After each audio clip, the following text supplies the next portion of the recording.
Hey everybody, we're gonna do another stream. We're gonna be doing retro space ball in Unity today. Should be lots of fun.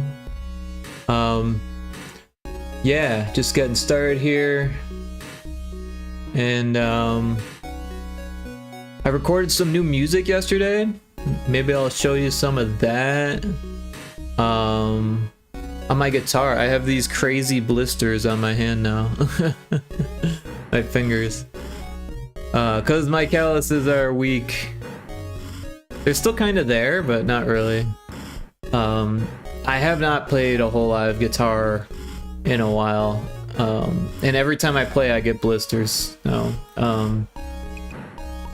I still remember how to play, of course, but the skin just isn't there anymore.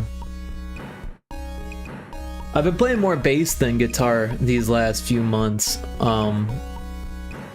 But yeah, I've managed to record guitar, bass, some melodica, some keyboards, and just like noodling mostly. But yesterday I just like I whipped out almost like notes of like a whole album basically, which is pretty cool.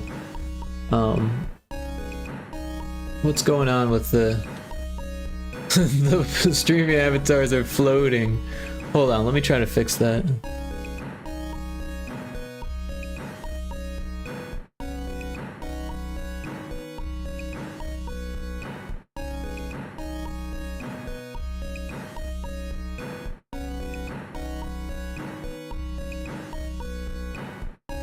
Oh, that's the floor.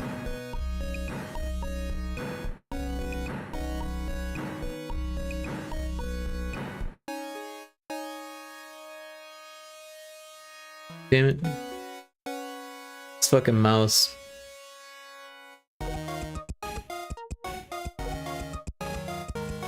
Why can't it click on the thing that I want?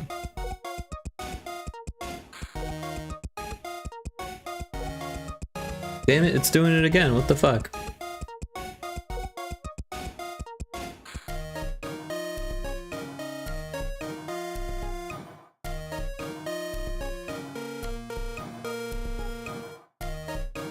That will have to do.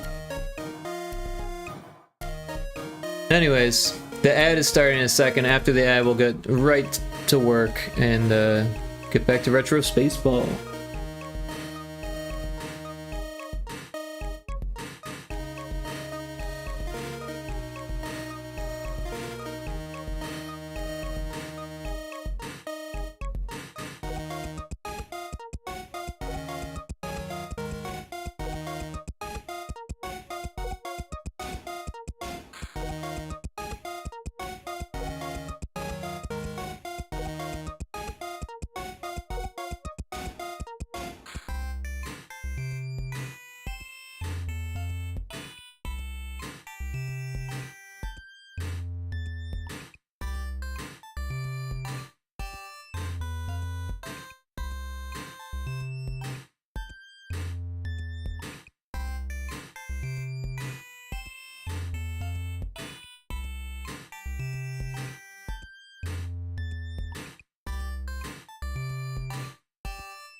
Okay, we should be coming back from the ad here.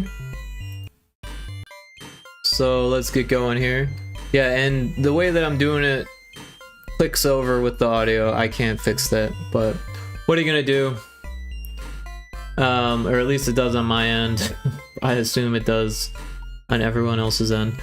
So yeah, this is where we were yesterday. We changed the enemies in this level, and we also made an adjustments to the script so that way not only do they turn on when the player gets near, but when the ball gets near also. And we did finish the testing on that on Saturday, and everything seemed to work pretty well. Today we're going to be moving on, right? So we got levels 1 through 12, but things have changed since I named the levels. And level 12 is actually the last level.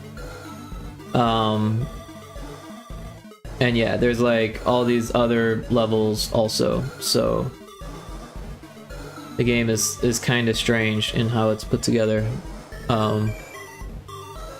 Because I did the last level early on, and now I've been filling in the levels in between.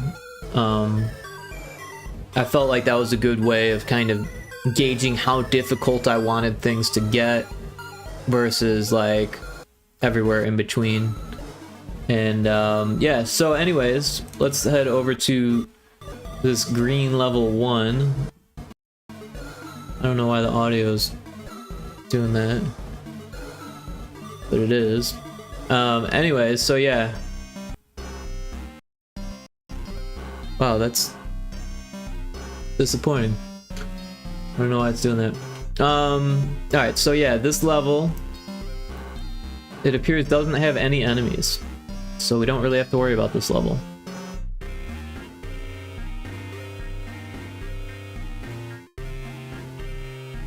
It's got an enemy, but it's not being used. That's like, it doesn't even need to be in there. A lot of these things that are turned off just got copy and pasted from other scenes, and they can just be kind of deleted. Which is probably something that should happen eventually here.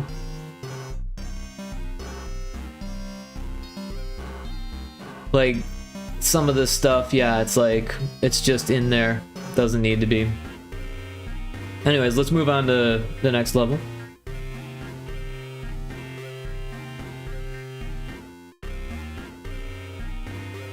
So, green level 2. This one, oh, it's got that thing. I'm not sure if this one has enemies, to be honest. I kind of forget. It looks like it does. It does, it has enemies. So let's go ahead and get our prefab. So we've got the enemy prefabs folder here. And we've got our enemy 1,2D cull. So we can just drag that in. Let's throw it at the bottom. And then we're going to turn this group on. We're going to zoom into that one. So that way the camera's pointed at it. And then we're going to grab this one and do Control-Shift-F. And that moves it right on top of the one that we were just at. Right? So now when we turn this one off, it's there. Is at a different depth. But so now it's there. So what we're going to do next is zoom into here, duplicate this one, Control-Alt-F, turn this one off, zoom in here, Control-D, Control-Shift-F, turn this one off. And we're doing the same thing that we've been doing the last few days that I've worked on this. We're just replacing the old enemies with a new optimized enemy. And this makes things move a little bit smoother in the game, less frames dropped. And if you have like an older system or something like that, then that should fix any issues that you might have with that. Alright, so now we've got those. We can delete these.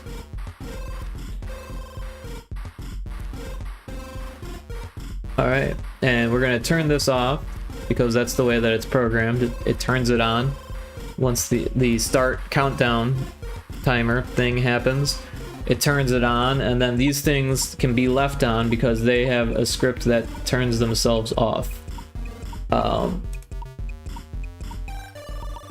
Yeah. So let's test this out real quick, make sure it's working. It should, but it's good to be sure, good to be certain.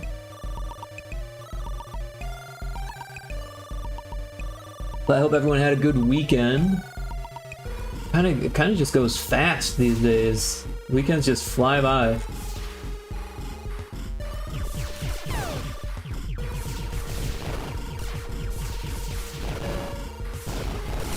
So yeah, the enemies are working.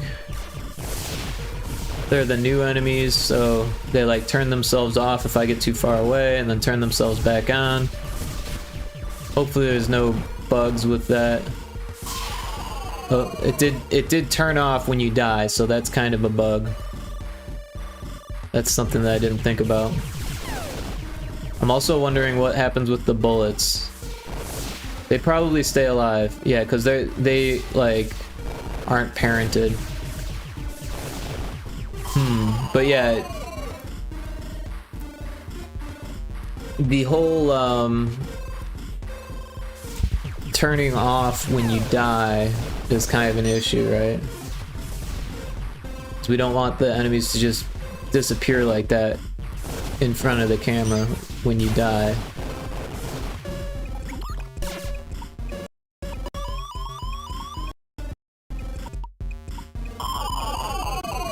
They didn't that time, but that's because the ball was there.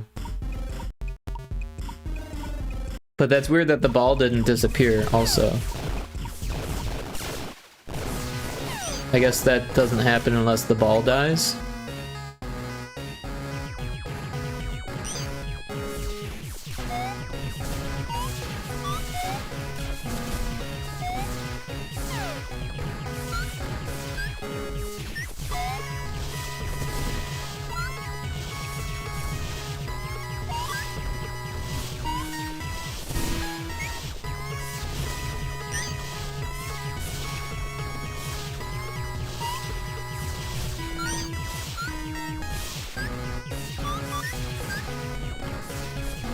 But yeah, this little thing is not as fun as it should be. I feel like I should give it more juice, you know, make things explode more sound effects than just that beeping, and then have it like come crashing down after you beat it or something. Ellis Dragoon, how's it going? It's going good. How are you doing? Welcome in. How was your weekend?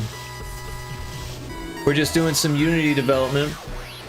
Been doing so much Game Boy stuff the last couple years that I'm just like ready to jump back into Unity. Also, I was like struggling getting this to work properly with my stream setup, and I finally started using a capture card to capture my laptop and send it to my older computer.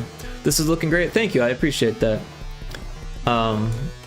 But yeah, we've just been updating some of the basic enemy types on all the levels and just kind of going through and copy pasting enemies. But how have you been? What have you been up to? Let's grab that enemy type before we move on. Where did it go?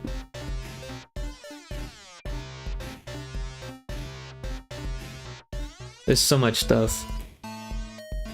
Enemy 2D Call. This is the one we want. Copy.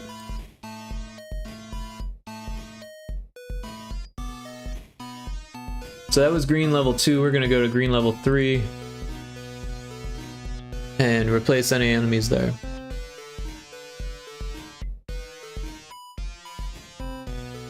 Here's the enemy group. It looks like there are a bunch of enemies here, so we'll just paste in our new enemy, which is not, or yeah, I guess it's invisible right now. So here's the new enemy. We're gonna put it here. So we'll zoom in on this one, and then Control Shift F to move that one, and then we'll turn this one off. and we can see that one's there. And so we're gonna do that for all of these enemies. Doing well, thanks. Looking forward to knuckling down on dev work stuff as the weather gets more insidey. Yeah, is it getting that way? I realize most of the country is starting to cool off a little bit. Apparently, Oklahoma is still pretty warm. It was like 91 the other day. I just walked outside earlier. It was toasty outside today. But yeah, it's about that time of year, right? October is right around the corner. This year has just flown by for me. But at the same time, it's been a really long year. It's crazy. I guess that comes with getting old. Pretty eventful year. I can't believe how many games I worked on that came out this year. I worked on 2 projects with Nuke Pop. One of them was canceled at the last minute, unfortunately. The other one was released. Taco Crepe, welcome in. Sorry, I'm on mobile. Seems like I'm a minute behind, huh? That's okay, no worries. That happens. Sometimes you gotta refresh when that happens, and then sometimes even when you refresh, it seems like you always got a little bit of delay. Taco Crepe, thanks for subbing. 4 months. Thank you so much for that, Taco Crepe. How are you doing today, Taco Crepe? Also, everyone should check out Taco Crepe if they haven't. I don't know if that shout out worked. Sometimes my stuff is a little lame. Oh, there's the shout out. But did it work on OBS? I forgot to refresh the mix it up window thing. Shout out worked, I think. Okay, cool. Well, welcome, and everyone should check out Taco Crepe. Taco Crepe is awesome. They do pixel art, and they've got like a lot of cool stuff that they've been working on that they've actually been giving away for free on Patreon. A lot of streamer assets and stuff like that. They've got like a Windows XP thing, and they've been killing it on Twitter. Every time I look on Twitter, Taco Crepe's got another post that's just making mad numbers. So congrats on that. Always. It's always inspiring, because for me, I'm like, shit, my post only got a few likes again. Maybe Twitter's not even a place that like works anymore. And then I see Taco Crepe's got like hundreds, if not thousands of likes. And I'm just like, oh, maybe it does work. Maybe it works. I'm just not posting the right material. But great job with that. Thanks for the shout out. Absolutely, Taco Crepe. Thanks for dropping in. How's your day going? We're just doing some of the same stuff we were doing before. It only works if you post Pokemon, apparently. Oh no. I guess that's part of like the double-edged sword of making traction on social media, is that like all of a sudden you realize like to get the really high numbers you have to do what's trending or whatever, what people like. It's probably why my stuff doesn't do very well. It's because I always do like original stuff. Not that your Pokemon drawings aren't original, it's just like I always do my own IP. I don't know, it's probably not a great move in social media. I should figure out how to leverage other people's IP. Yeah, Els Dragoon, you won't regret that. Taco Crepe is a fantastic pixel artist. Check out their work. If you I think if you go to their page, they probably have some links. I'm gonna double check on that.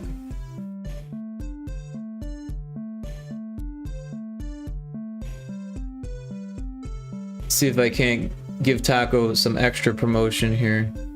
We've got a Blue Sky link.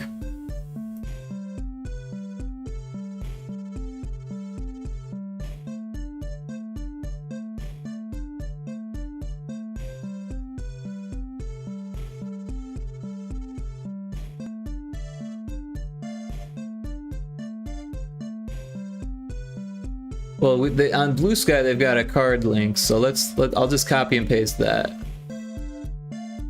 Oh, if my mouse would work.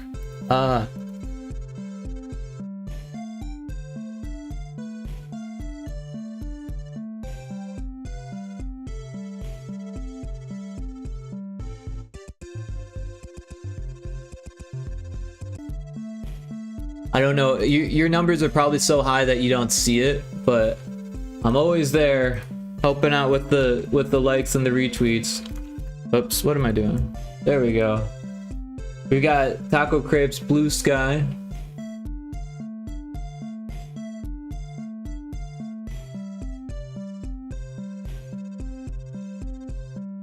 And the card. Yeah, the stream has been touch and go today. Oh, my stream is it? Oh, it's telling me it's unstable. Poor network connection. Interesting. Oh, my bitrate is a little low, apparently. It's weird though, because if I turn it up too high, it's like it's too high, and then it's too low, and then it's too high. I don't know, maybe I gotta turn it up for next stream a bit. It seems like it's working. It hasn't failed on YouTube, I don't think. It did it.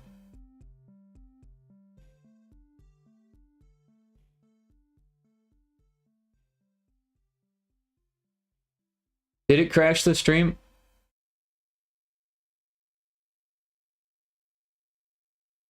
Well, OBS seems to have not crashed. I think it was like a bitrate thing. Yeah, it restarted. Oh no. Sorry about that. I think it's a bitrate thing. It's telling me that I'm only at 5.1 thousand kilobytes per second.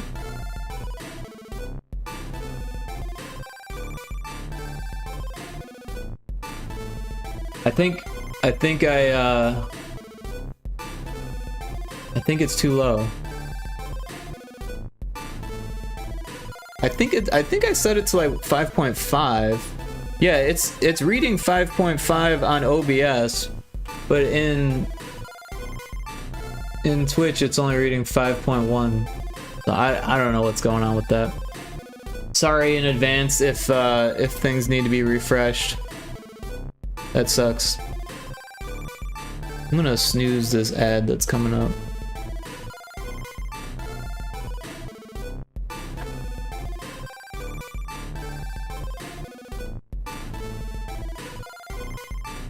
Ellis Dragoon says, I'm not particularly fluent in social media.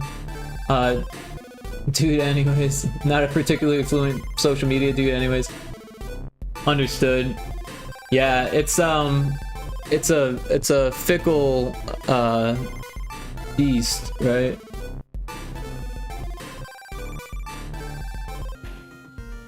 No. Is it still working? Oh, right, now it's back at 2,000. It seems to be coming back. Oh yeah. There's another dip on Twitch. Anyways. It didn't crash completely, so sorry if it's a mess.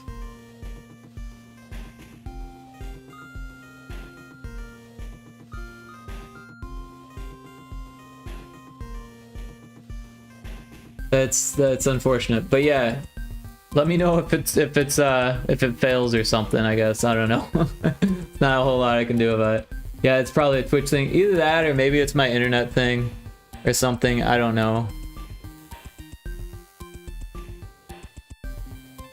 Like, my internet's nice and fast when it works, but sometimes it just like shuts off on me and shit. But that doesn't seem to be the issue right now.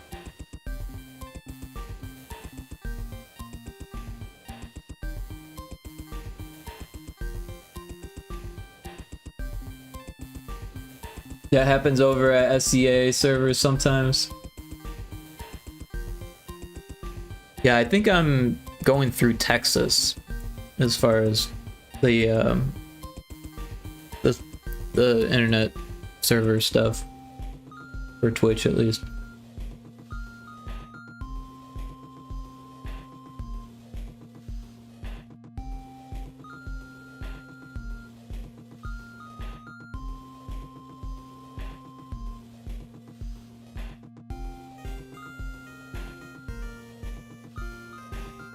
But yeah, I've been having a good weekend. Played some games with Indiana Crones on Saturday. That was fun. We played Repo, which was not as fun as I was hoping it would be. Everyone talks so much about that game. They're like, oh, this game was so good and it did so well. And now I'm playing it, I'm like, why do people like this game? But I don't know. I guess it's like Lethal Company or something, but I never played Lethal Company either, so I'm like, I don't know, I guess there's like a learning curve. You didn't like it either? Okay, so we're not alone. You dropped it after one session. Yeah, I was thinking about refunding it, honestly. I don't know if I don't think I played however long, like the 2 hours or whatever. But I don't know, we'll see. I think we're supposed to play it again Thursday with a bigger crew. Maybe it'll be more fun with more people. I don't know. But we've been playing No Man's Sky, and that's been fun.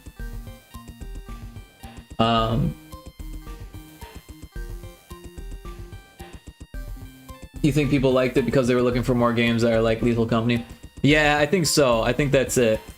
At the time, it was just Lethal, yeah. And honestly, when I looked at Lethal Company, it didn't look that fun to me. It just looked kind of tedious, and like, it was like set up in a way that got people to yell at each other kind of thing almost, you know? I feel like Peak is kind of the best of those games, right? Peak is Peak. I really do enjoy playing Peak.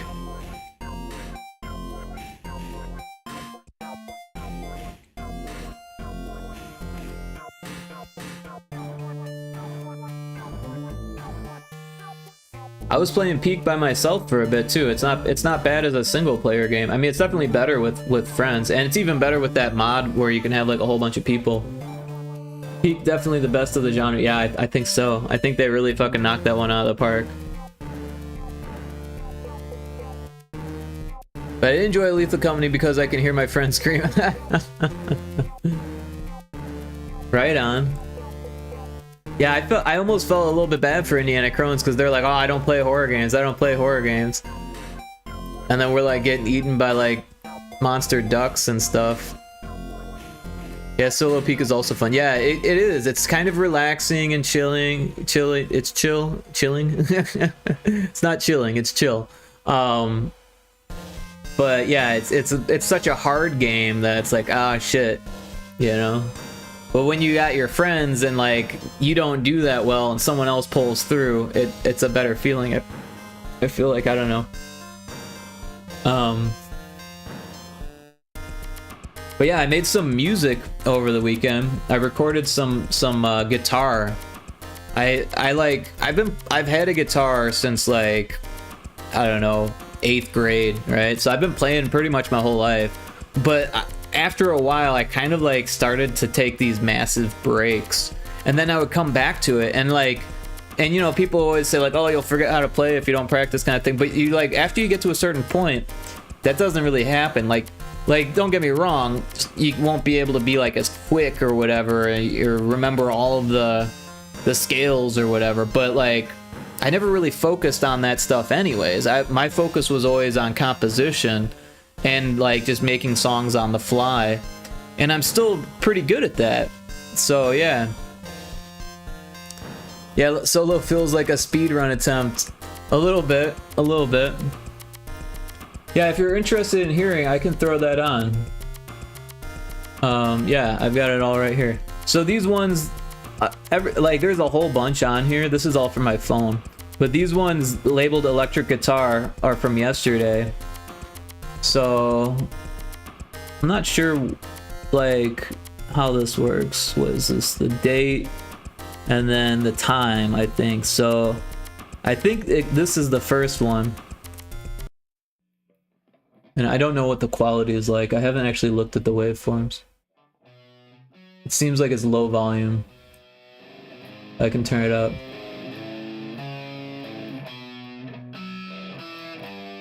It's better being a little bit low than if it were like too loud, because then it clips. But you can hear me kind of warming up still at this point.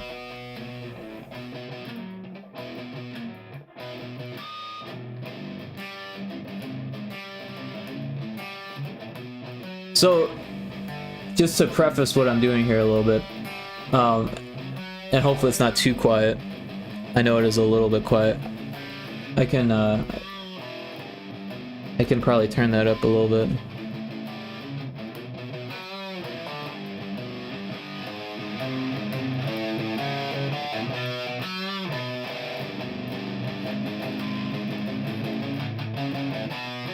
You can hear it, you like the riff? Yeah, that's pretty much all this is. Are you just riffing out? Yeah, I'm basically just writing, like, concepts for an album, like, one after another. And, they're not in time, and there's definitely mistakes, and you can kind of, like, hear me thinking, almost, right? Because that's what it is. It's just like a stream of thought, stream of consciousness kind of playing, like, oh, maybe if I did this, that would make it sound better, kind of thing. This is kind of how I write music, though. I just come up with, like, concepts, like sketches, and then I refine them. And I think a lot of people do that. I think a lot of musicians do this.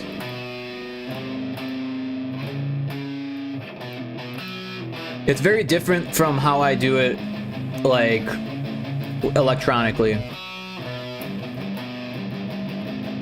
This is honestly really awesome, because I tried to do something like this before, but it sounds silly, but sometimes I get lucky, I come up with something cool. I mean, don't get me wrong, I do silly stuff too. A lot of times what I'll do is I'll just kind of noodle until I've got something that I like, and then I'll hit record, and then I'll try it again. But with this particular session, there was only maybe, like, if you look at the time codes, there's really not that much time between each track, right? Because that's what these are. So at 11:54 I started that one, and then at this is 11:59, and the track was already, like, you know, or wait, here's the time: 11:58, 12:01, 12:23, 12:29, 12:34, 12:39, 12:47. So you can see that, like, I'm just kind of doing them one after another, basically. PTSN, how you doing? Welcome in. We're just talking about music that I recorded. So this is actually the same song, and I like came up with a chorus, and I was like, well, let's try that again. And it's a little bit more refined this time, because this is the second time ever playing the riff, right? But the rest of them are all, like, their own things, instead of, like, being the same thing refined over and over again. Which a lot of times when you're, like, in the studio, or if you're, like, watching someone else record, they will do the same thing over and over again and be like, oh, I like this one the best, and then they'll, like, move on to the next song once they feel like they have it. Or they'll go by each part of the song and be like, all right, this part, and then this part, oh, and now the solo, and then the outro. Since you are game dev, I'm wondering if it's hard to get into pixel art, and if there are jobs for junior pixel art. So there aren't a whole lot of jobs in the game dev industry, unfortunately. I would say if you're, like, looking to make money doing it, it's probably not the best idea. If you're really interested in making money, I would look for a job in a different industry. But if you're just interested in doing it, there's tons of, like, ways to learn. It's actually pretty easy to learn. I mean, don't get me wrong, it's still art. Art is inherently difficult. Even if you have, like, a natural talent for art, there's still a lot of difficulties that come with it, right? Critiques, and dealing with what people like, and finding a way to be popular, all of that stuff. It's a big popularity contest, unfortunately. That's just the way most entertainment is, and art is a form of entertainment. However, the real goal of art is to do something that, you know, makes you grow as a person, as an artist, as an individual, and everyone else be damned. So, like, if you can get through to that and just, like, enjoy art for being art, then I would definitely recommend it. If you're interested in doing it, give it a shot. Don't worry about the work that comes with it. But the reality is that there is not a whole lot of work. It's not that there is no work, there is. It's just that you have to be very, very skilled to actually make any decent money off of it. If you were to survey all of the artists, most of them who have the time to take such a survey would say that they only do it as a hobby, and that they would take anything that people give them, basically, which is kind of sad, because you can't live off of that. And there's a whole lot of people out there that will underpay artists because they don't understand that. What makes a great pixel artist, in my opinion? Well, honestly, in my opinion, I think it comes down to if the art speaks to me personally. So this is almost like a take on a Devo song, but it's kind of got my own spin on it. It's like if Nirvana was playing a Devo song. So I might need to change it more to make sure that I'm not like infringing on anything, because it's like the chorus isn't, and you can hear me screwing up.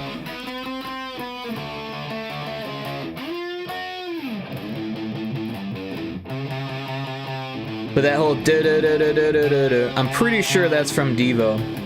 I don't know. Sometimes I just play what's in my head. But yeah, I think art is a subjective thing, PTSN. So you're gonna get a different answer from every single person you ask that question to. A lot of people think it comes down to financial success, and that's just not true. Excuse me, I'm gonna drink some water here. However, there are financially successful pixel artists. There's a few of them on Twitter, or a bunch of them on Twitter. There's a few of them on Twitch. I would say, you know, if you're looking for mentors, look for art that you enjoy. And don't worry about how much money they're making, because that's all networking for the most part. It's who you know.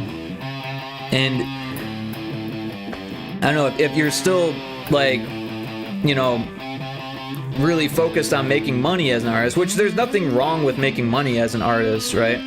If that's really the focus, like how can I take this art and make money off of it, a lot of it really comes down to networking. Because you basically need to find someone that wants to pay you for your art, right? That's like really hard to do, especially if you don't know anyone.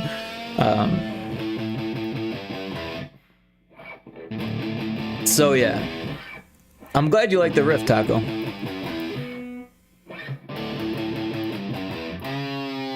It's funny because it's been like a long time since I played guitar, like at least 4 months since I've even, or like 3 months since I've even picked it up. And the last time I picked it up, I could only play for like 20 minutes before my fingers blistered up. And then the last time before that, it was like years. And then before that, it was even more years, right? Like seriously, like once every 3 years or something, I would pick it up. But I used to play every day, you know, for the longest time. I was in a bunch of different bands, and I don't know, I play a lot of different instruments now, so like guitar isn't always on my focus. And it's, you know, it's kind of loud, so you have to do it like not in the middle of the night, right? So your sleep schedule has to be kind of like, you know, normal. But yeah, I'm trying to remember some pixel artists. None of them are on right now. Taco, do you have any pixel artists that you want to shout out? I can't remember the names. If I like do a quick search, I could probably find some. But I don't know the names off like the top of my head. I should, but they're just not coming to me right now. Like, you know how it is, everyone's got like their own like username thing. Like I remember HBU, but I don't remember the rest of their name. HBU_stuff. That's a good one. HBY, not HBU. HPY. I can't even speak.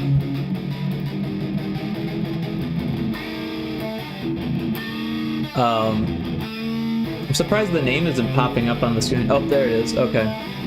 Yeah, so HBY stuff is really good. They stream on Twitch. I definitely recommend that. And then there's one called Waz something, right? And they worked for Yacht Club, which is like, they're making money. They're really making money. They're probably doing pretty well. But I can't remember the rest of their name. Nick Waz, okay, thank you. I appreciate that, Taco Crate. Let's see if we can't find them.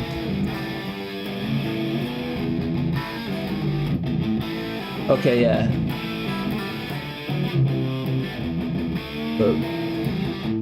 Nick Waz.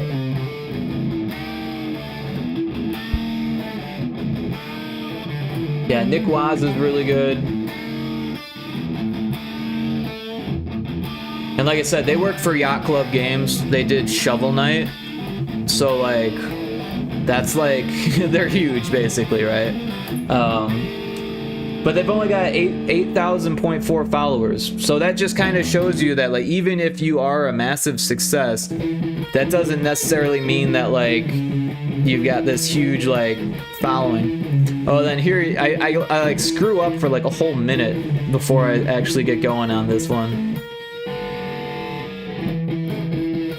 I keep missing the note.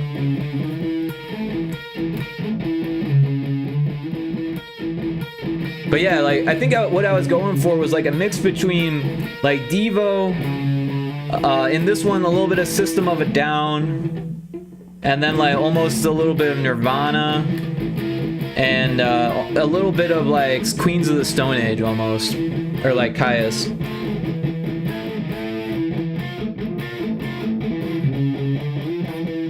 But just kind of a mix of those things. And also, what's his name? From Tugway Army. Gary Newman.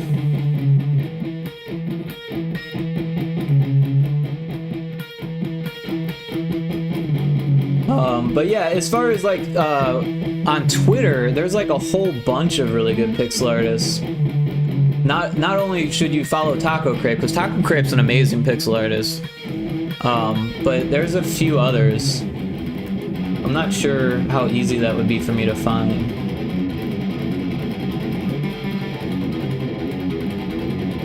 And the timing is so off on these strums, but the idea is there.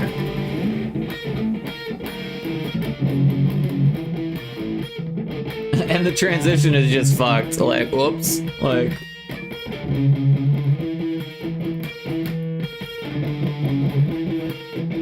I'm gonna do a quick search for pixel artist on Twitter. I guess I should search pixel art as a hashtag, huh?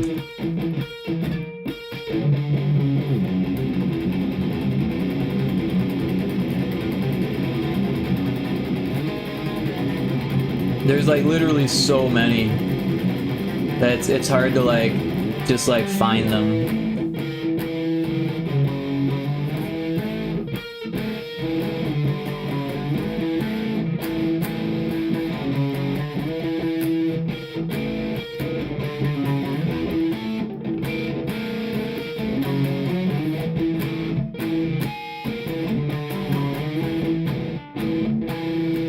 Oh, and then there's Frankie Pixel Show too. He's on Twitch. He's more of a game dev, but he does the art for his games. A lot of newcomers too. Yeah. It's a little bit like game dev, where there's just like always more new people, which is actually really cool, but like it's also a little scary when you're like in it and trying to make money off of it, right?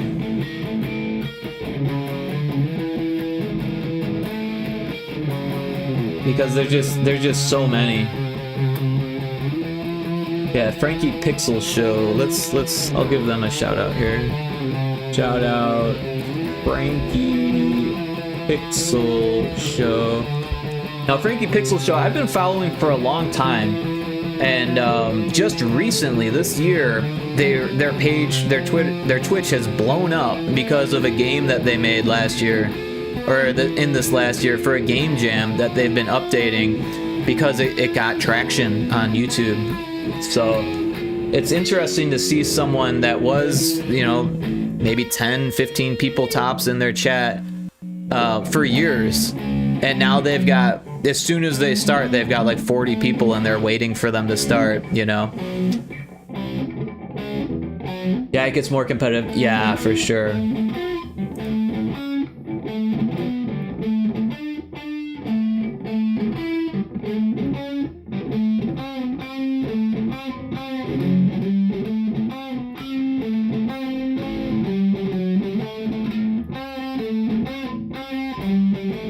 So yeah, you can hear I'm still like, I've got the riff, but it's like weak in my fingers. It's in my head strong, but it's weak in my fingers, right?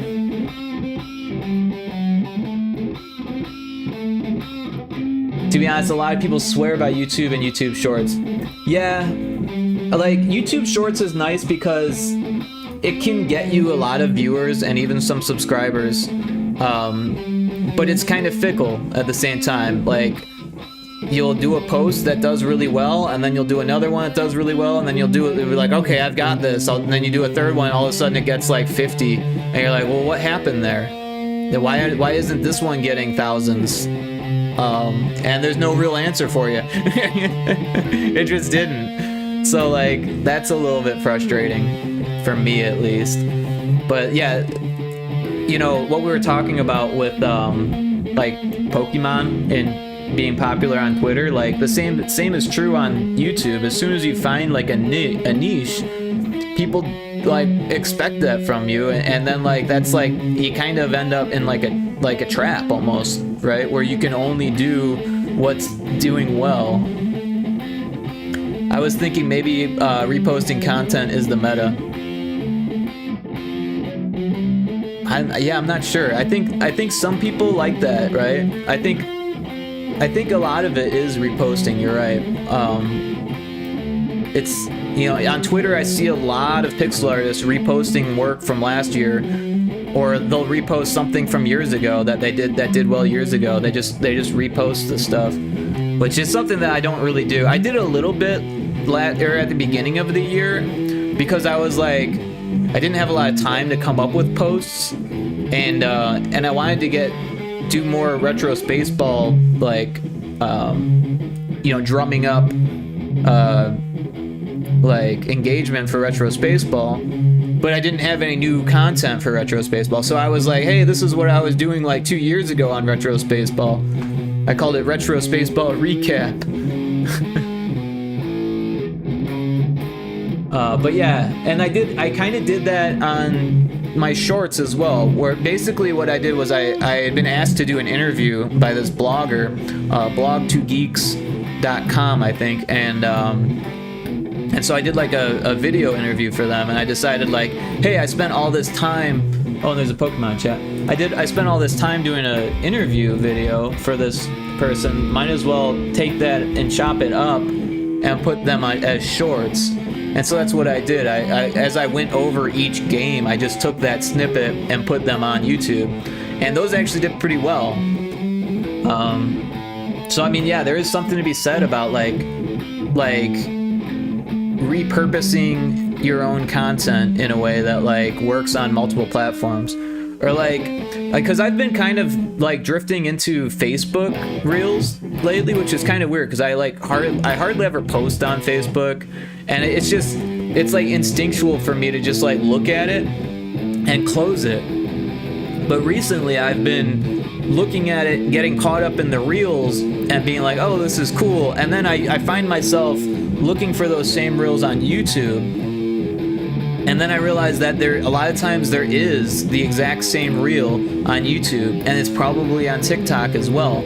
So I think there is something to be said about that, where you take your main content and you make a short version of it and you put it on, you know, probably on Instagram as well, except Instagram has like a lot of bots and like shitty conversions. So a lot of people just kind of don't worry about Instagram, but TikTok is really popular, I guess. I don't really use it, but a lot of people do. Wait, do I have to post on Reels too? Yeah, Facebook has like its own Reels as well. So like, there's that, right? TikTok is really great for discoverability.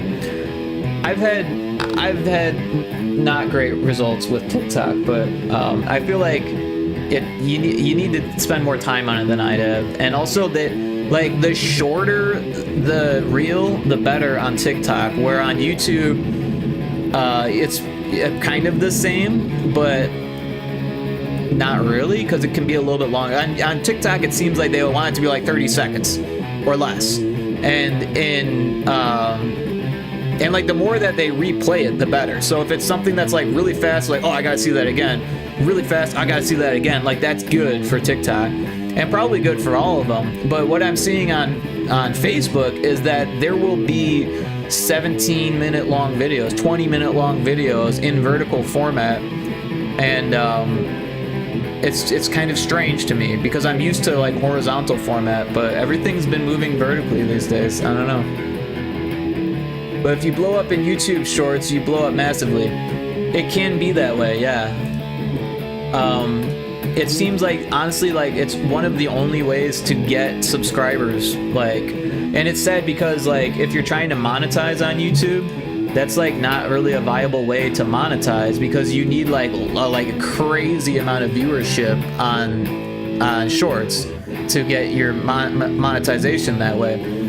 But the amount of subscribers that it gets you helps in your long form content. So if you have the long form content, you can even do, there's like little loopholes you can do. I found like there's you know, I do like meditation and stuff like that, right? So I find these videos that are like sleep aids and stuff like that, where it's like different types of noise to listen to while you sleep, like binaural beats and stuff like that. And like if I were trying to monetize, I would make videos that people play all night long, right? Because then you get the viewership of 8 hours. And if they enjoy it and they come back to it and they make that part of their sleep schedule, that's 8 hours every night, right? And you need like a ton of hours, you know, like to get monetized. So this song is a little bit like a Local H song.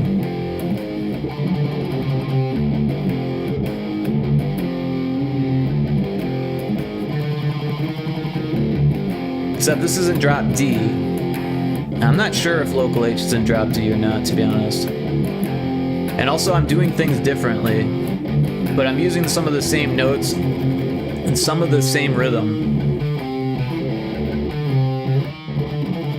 But yeah, I'm changing it up just enough to where it's like my own take on it kind of thing, rather than being a cover.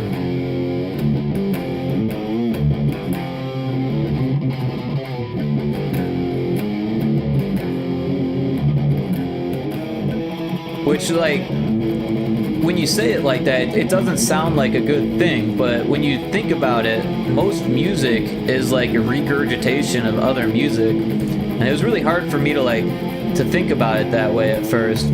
But with the state of the industry at this point, I'm like, my spin on something that already exists is actually valid, right? Not only is that thing that already exists not being made anymore, but the band that made it typically sucks by now anyways, or they're not making music anymore. So like something needs to like take that and make it and like merge it with these other things, you know? Like what I was saying, like Devo, Nirvana, System of a Down, Gary Newman, and whoever else I'm getting influence from. There is no band that combines all of those influences, right? And honestly, if there was, it probably wouldn't do that well because you need to have like a shtick and like a fan group that already listens to that type of music, a genre that you're like placating towards, and like I'm not interested in that. In fact, what I was thinking about doing with this stuff is kind of interesting. I was thinking about taking the songs, finding the riffs that I like pinning down the BPM, and then doing like break beats and 8-bit drums, and then using the guitar riffs as like a backing like rough track to redo them on MIDI instruments using electronic synthesizers that sound like guitars. And the same thing for the bass, like probably write the bass line the same way that I'm doing this, like record me playing the bass and then use that as like a backing rough track to come up with an actual synthesized electronic bass line. So in the end you would have basically like fake bit, you know, like wannabe 8-bit music, but played like a punk band. which there isn't that. That's not a thing, you know what I mean? So like, I don't know. Yeah, I mean, I've seen a lot of reharmonization videos before, and that really changes a lot. I imagine just a riff can be completely different interpretation depending on other instruments. Yeah, absolutely, 100%. So like, there was a whole lot of like legal dispute about, and I feel like it's probably a little loud now. I'm gonna turn it down just a little bit because it's like probably just a little bit louder than my voice. Also, we're almost at the end of this list here, I think. There's like 3 more after this. So like there was this band, Girl Talk, and it wasn't really a band, it was a DJ. And what Girl Talk did was all mashups, and they literally took like some song, like song A and song B, and put them together as song C, and that was all of their releases, all of their live shows, everything was like that. And there was no legal repercussion because everyone that they were sampling was making money off of the fact that they were sampling it, because they were bringing interest in. So nobody sued them, even though it was like illegal what they were doing. Like, so like, and that doesn't set legal precedent. But there is a legal precedent that has been set, and there's 3 things that make up original music, they decided. And if 2 of them are the same, then it's stealing. But if only one of them is the same, then it's not stealing. And that's really weird. So the 3 things were the lyrics, or like the vocals, right? That's kind of like the same thing for in court, I guess, like the singing rather. And then there's the rhythm, which is like the drums and the bass basically. And then there was the melody, which is basically like the riffs, and like, you know, if it's a piano piece, then like the piano melody and stuff. And it gets a little bit weird, I'm sure, with things that are only one of those things, right? Like if it's just a piano melody, like, and you're using just the piano melody, then like obviously the lyrics and the rhythm don't have anything to do with it. But if you were to take that same melody and change the rhythm and the syncopation and the instrumentation completely, then it becomes a different song. So like it's a weird thing, right? The whole idea of like stealing other people's music is kind of a weird thing. IP law is so messy sometimes. Yeah, it really is. But I think the trick with music is to just do what you want to do, and then like, you know, try to avoid legal repercussion, obviously. But, you know, a lot of times the worst case scenario is they tell you that you can't make money off of it. And if you were making money off it, then they'll sue you, right? So if you like don't make any money off of it, you're fine. It's a weird thing. There was another artist, and this artist isn't very popular, so maybe that has something to do with it.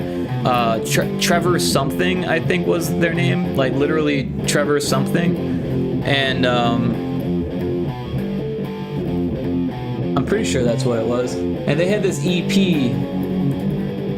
I'm gonna make sure now. Trevor something. Yeah, Trevor something. They had this EP, and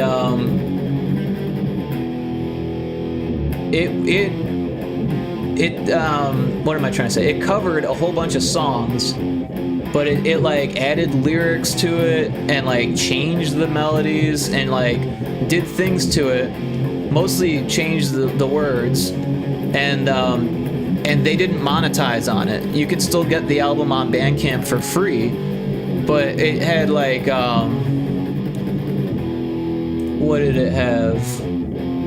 So like the names of the songs were changed for the most part, but like there's one called Sega Genesis, and the album is Trevor Something Does Not Exist. I could probably find it.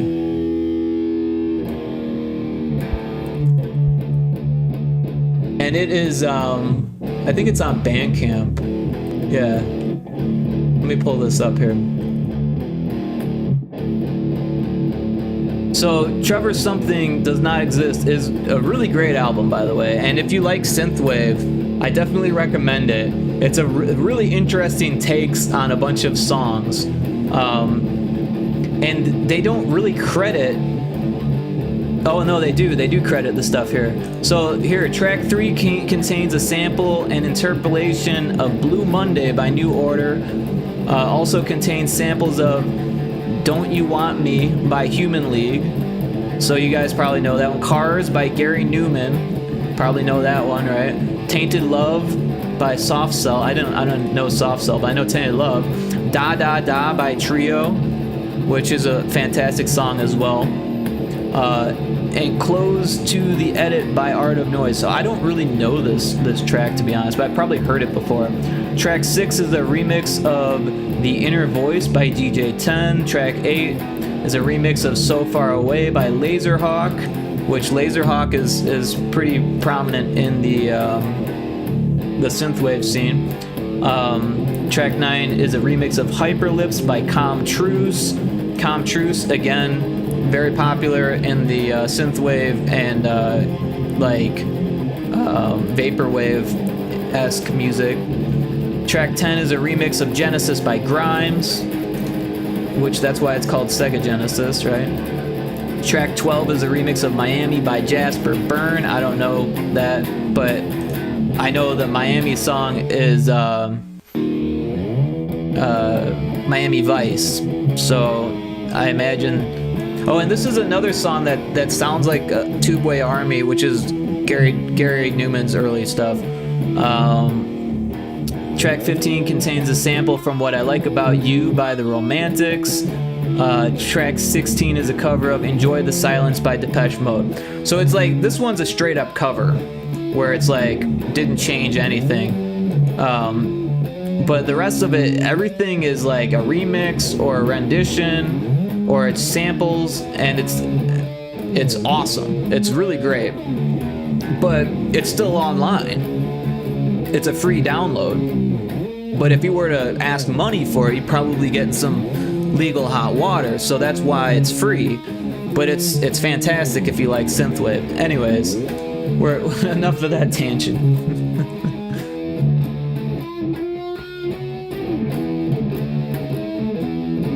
So at this point, I'm like, man, that sounds a lot like a song that I already know. Maybe I should change it up, and you can hear me kind of changing it up.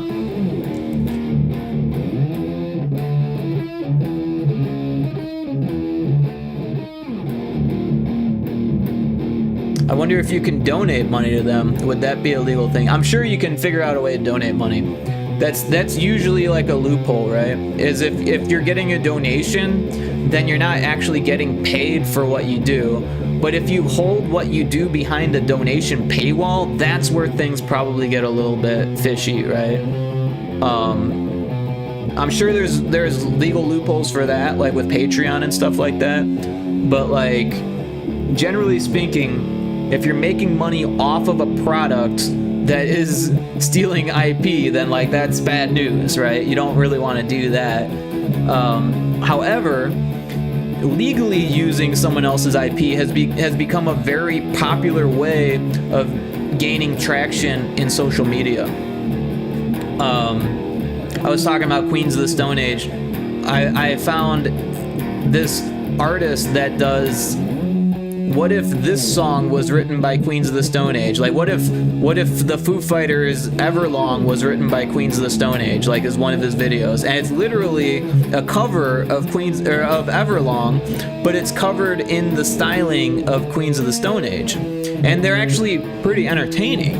Also, completely legal to cover other people's music as long as you say that it's a cover.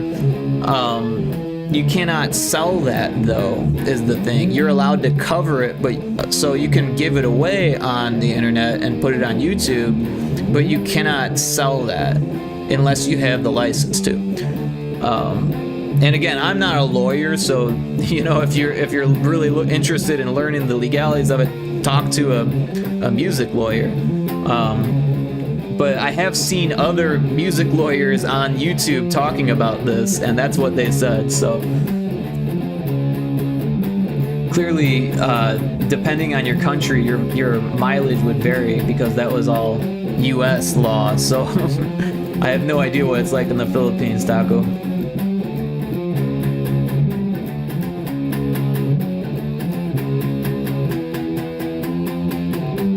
did that wrong, didn't I? Whoops. There we go.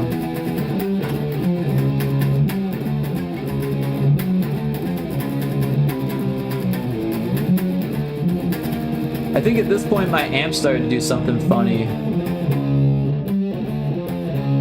Oh no, the next one. This one I'm kind of just like, oh, I remember. I go into like some type of ministry type stuff at the end of this one. Our IP laws are based on American IP laws, I believe. I thought that, but I wasn't sure. We have our own IP laws, but not sure how it's enforced internationally. Yeah, international IP laws are like a whole nother thing, right? Like I know Japan has really strict IP laws. But yeah, the US IP laws are kind of interesting, right? They're made in a way that's supposed to help the creators, and for the most part it does. But you can like trademark things and own the likenesses and stuff, and like it can get pretty hairy once there's a lot of money thrown at the system.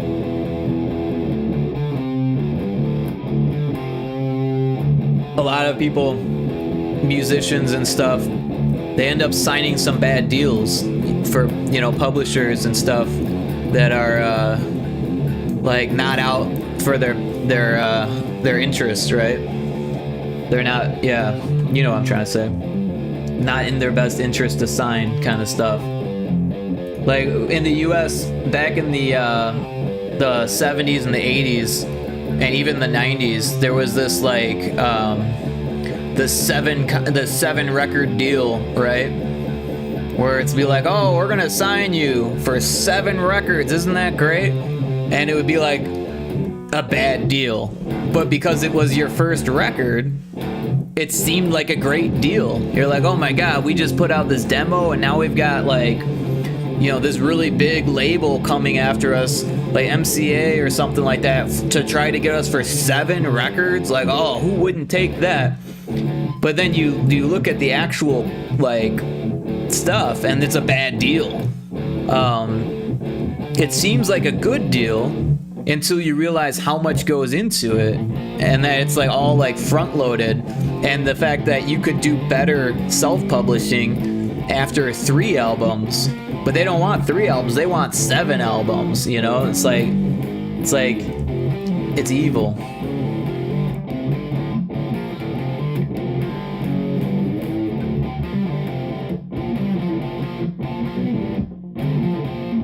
Also, I should add that all of these recordings were just off my phone placed next to my amp. It has a line out, and I could have plugged it directly into my computer and gotten a much cleaner recording, but it's just faster to just hit the button, and I'm just like getting sketches down anyways. These weren't supposed to be like record quality by any means.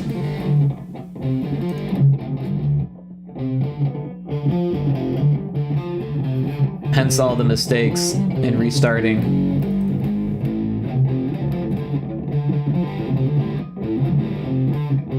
In fact, when I write this stuff, I don't ever think about like, oh, I'm gonna show this to somebody. This is just like, I was like, whoa, these turned out pretty good.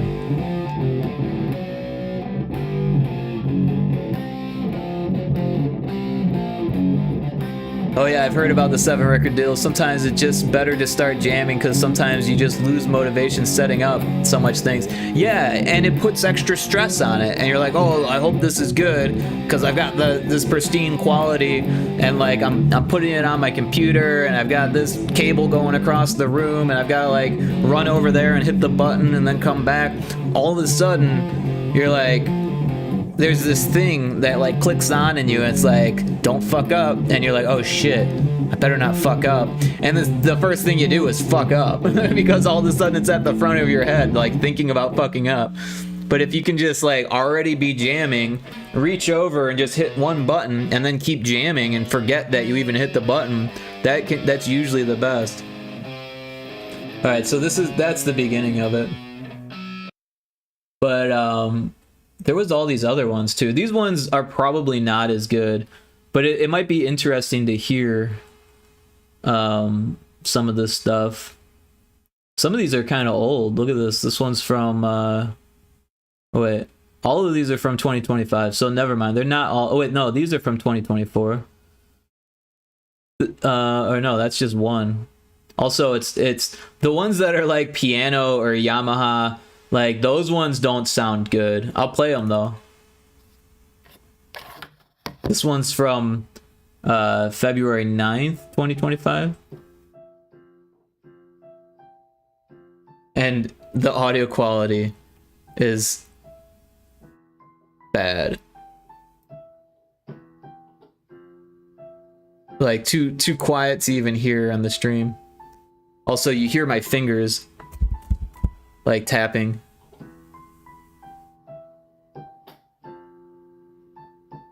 But the way that I play, I don't have like sheet music. I don't remember songs. I just play what's in my head.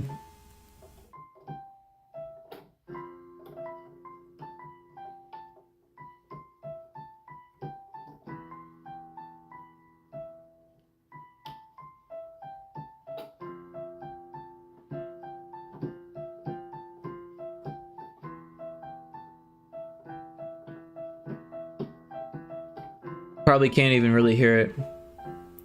Let's hear what this one sounds like.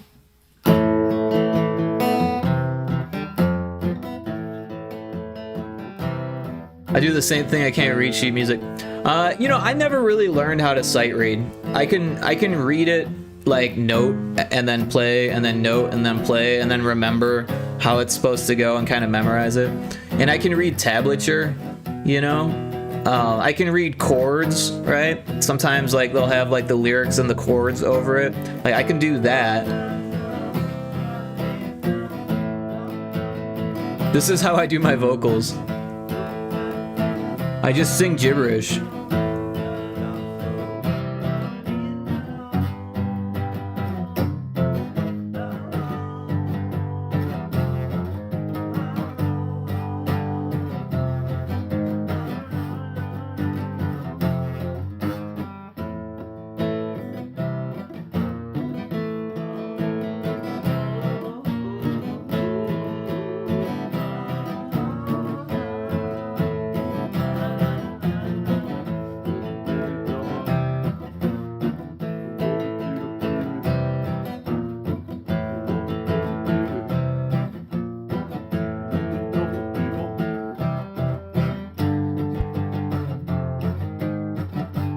Alright, so now the enemies on this level are good. Look at all these enemies. Although it looks like I missed one, doesn't it?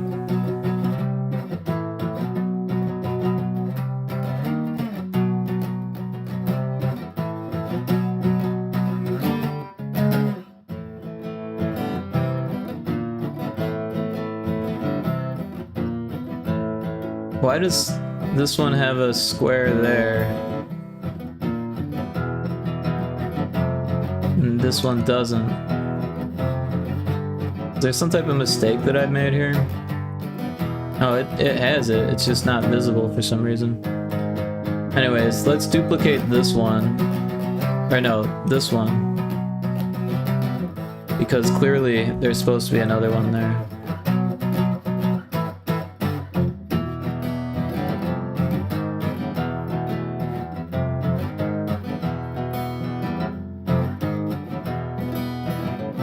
Taco, what kind of music, or what kind of instruments do you play? I wasn't aware that you made music.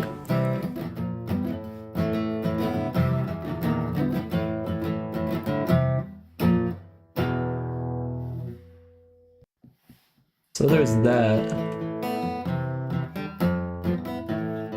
This one says vocals too, it might be interesting.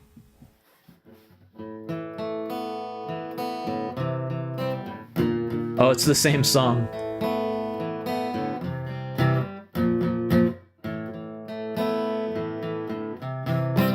Guitar and keyboard, cool. Me and my friends used to make music, but like the terrible but just for fun kind. I'd still make the terrible but fun kind music. I don't know what you're talking about. That's the only type of music that's interesting.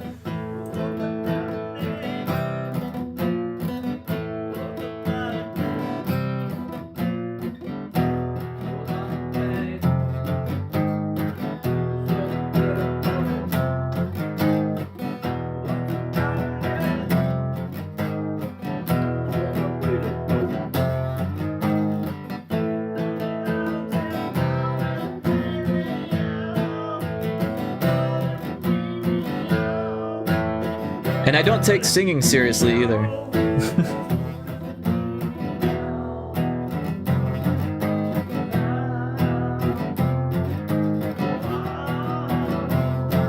Honestly, yeah, I loved it even though I didn't know theory or whatever other fundamentals.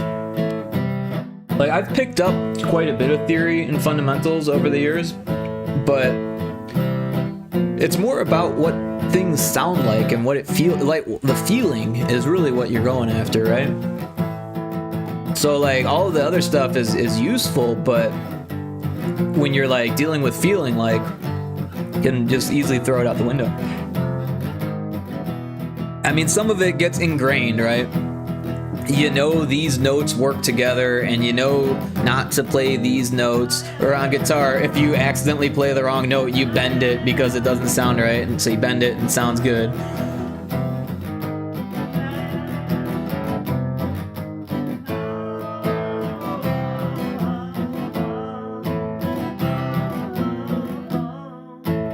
I don't know if this one has enemies. No, it doesn't. This is the boss one. This has the boss there. So we don't really need to optimize that.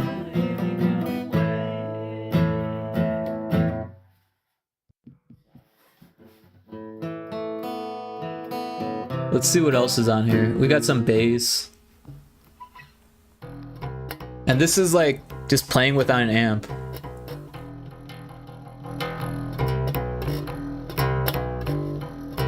So you hear a lot of buzz. Also, my bass really needs some work.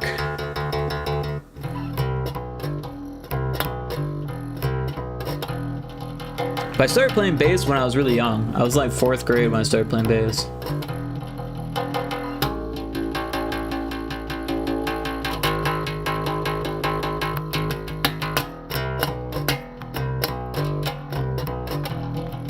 I got bored with the timing, so I sped it up. You also had a bass. What happened to it? Don't tell me you sold it.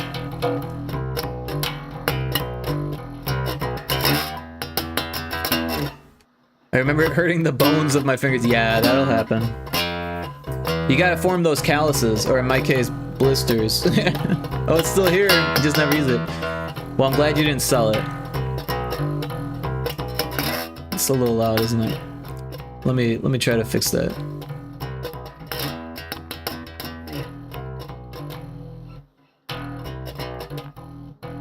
See what other bass ones we got. Kind of the same vibe.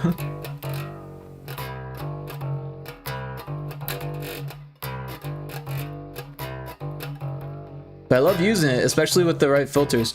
Oh yeah, I got really into filters when I first started. I had like, you know, I used to get those like guitar catalogs, Musician's Friend, right?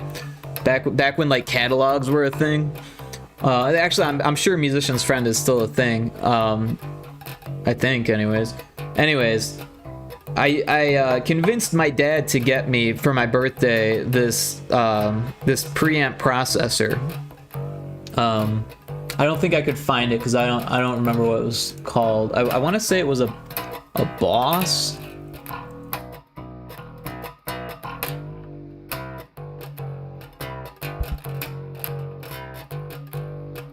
I don't think I'll ever find it because it was so old.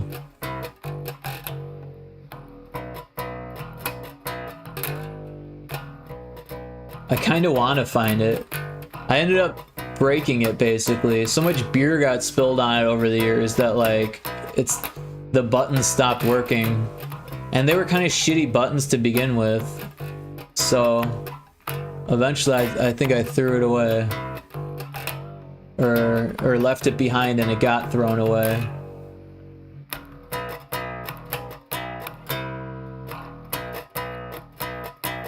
Yeah, I'm never gonna find it.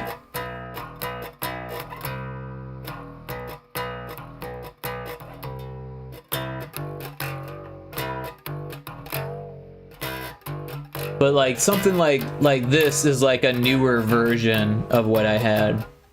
And mine didn't have knobs, or it had like 2 knobs, that were for the input and output, and then everything else was like little like digital buttons. And even these things were like little digital buttons that had like a little clip-on foot thing on it. And this wah pedal wasn't spring-loaded, which was a little bit disappointing. But yeah, you could dial in all, and mine only had like 4 buttons on it. Like this one's like got 8 buttons, right? I think mine only had, no, you know what, it might have had 6 because I remember it having an arrow up and down button too. And also there was like a little thing where you like, once you hit the button, it would like, there was like a few milliseconds of like silence between the sounds that was really annoying. So like, you couldn't switch between songs without it like clicking over, which was like, oh my god, so ugly sounding. Did you ever have a shitty iRig? No, I never had an iRig. I think my dad has an iRig. Because I had them and they were really fun to use. Yeah, I never had one of those. But yeah, I wasn't like an Apple person, so I remember seeing them.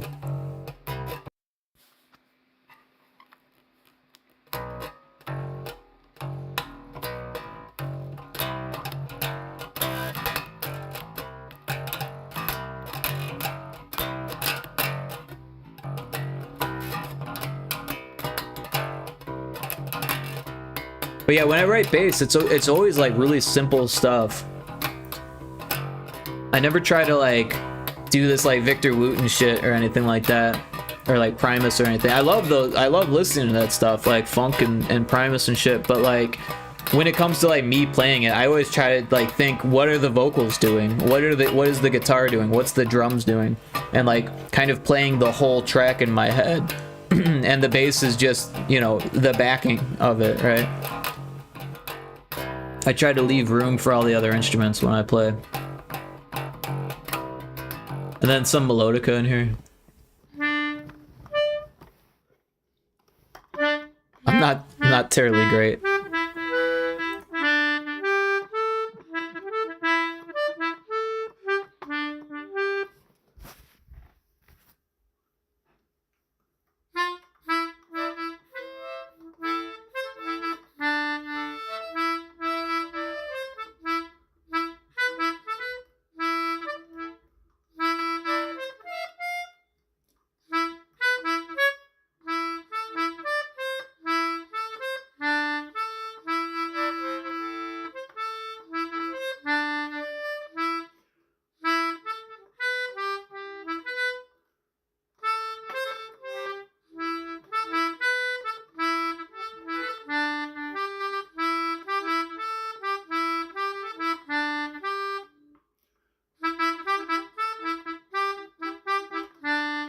And if anyone's not familiar with what a melodica is, let me pull one up.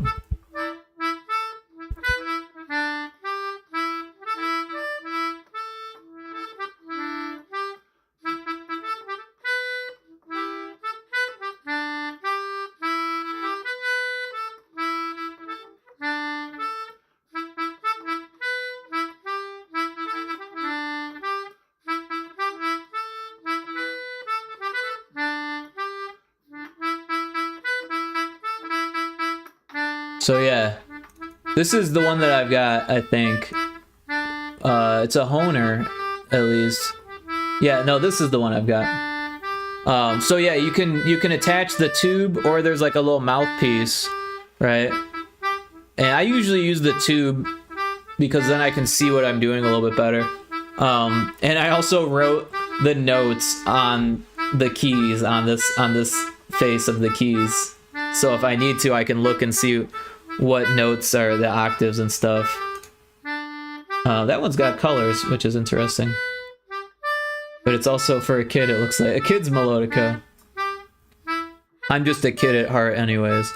But yeah, the 32 key Hohner with the case, it's pretty cheap. I got it for like a birthday or something like that. It's a hard instrument to use. It is. It's not easy. It's an interesting instrument because it requires breathing, and each note that you hit kind of requires a different amount of air, and you can hit more than one note at the same time, but the air goes from the lowest to the highest, and the low notes require more air. So like, it's weird. If you do like a chord, then the high note will end up sounding louder than the lower notes, but you need to do like a lot more air than you would for just one note. And no matter like how loud you try to get the bass note to sound, the high note's always going to sound higher because it takes less air pressure. But yeah, there's tines for each key. And it's weird, if you're trying to record it, you would think that like there's like these holes on the back that maybe the sound comes out of those holes in the back, but no, they come out of the keys that you press. So if you're like trying to do like bass notes, then you want the mic over here, but if you're trying to play high notes, then you want the mic over here. So if you're playing between lows and highs, you literally got to move it up and down to get like a what's the word, a mic that sounds consistent, right? A consistent mic placement.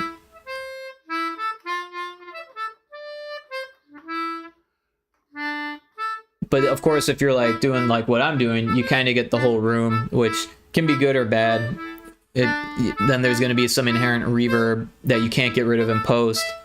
A lot of times when you're doing like studio recordings, you don't want any inherent reverb, which is why they have like all of the like noise suppression stuff, like the foam they put on the walls and stuff.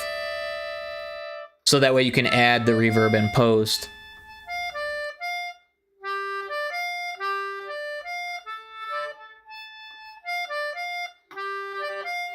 I don't know how long this recording is. Oh, that's the end of it.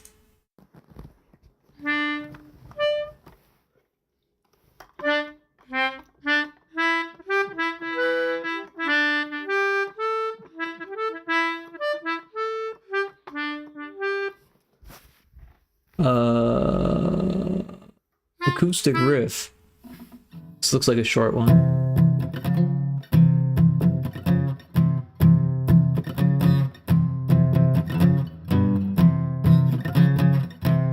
That kind of sounds like a Queens of the Stone Age song too.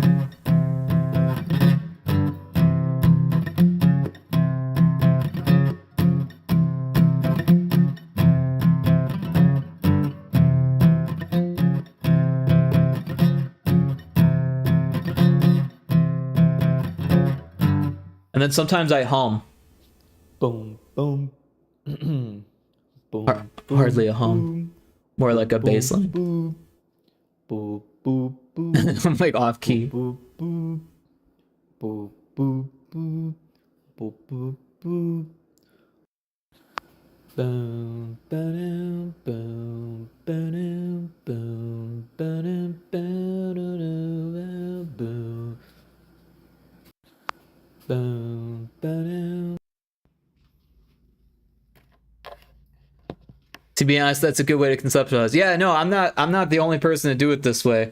I was watching an interview with David Byrne, and because they were working with, I can't remember her name, some really awesome musician, vocalist person, and they did an album with David Byrne, and that was like David Byrne would like send conceptual, you know, voice notes, and it left her wondering if he was insane or not. Which is probably what would happen to me if I sent these to random people to work with. This one's really quiet. Can't hear nothing. I usually have my keyboard turned on like the lowest volume because I don't want anyone to hear how bad it is.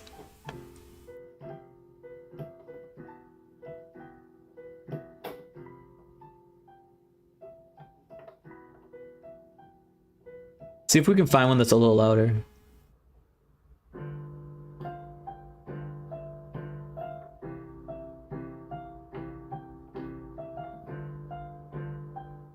I don't know if I can get it any louder.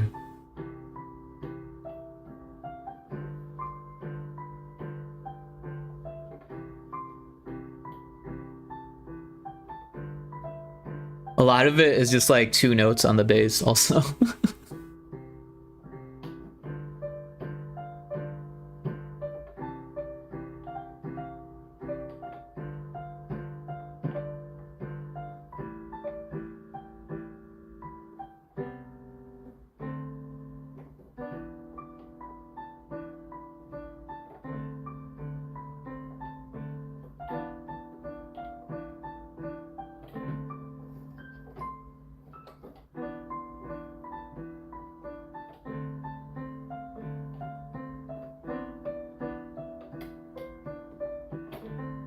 But yeah, just like, you know, stream of consciousness type stuff.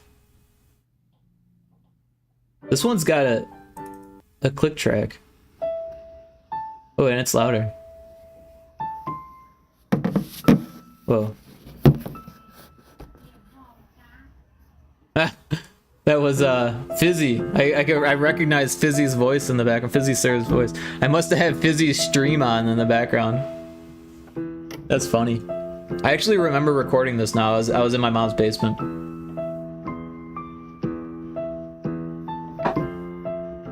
So yeah, 2024, December 11th. So not that long ago. Taco, you know Fizzy Sir?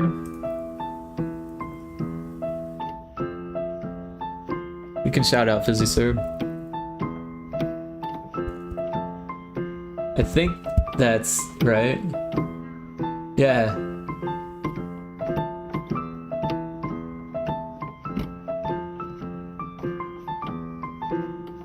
And there's a Pokemon.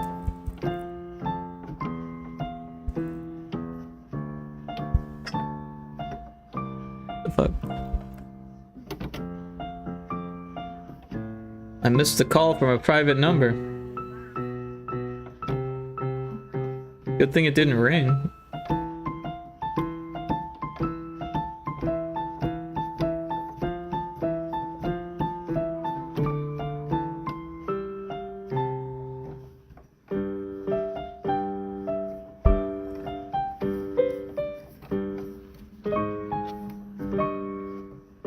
Yeah, I'm not terribly great either. Like, I never took lessons when it comes to piano or keyboard.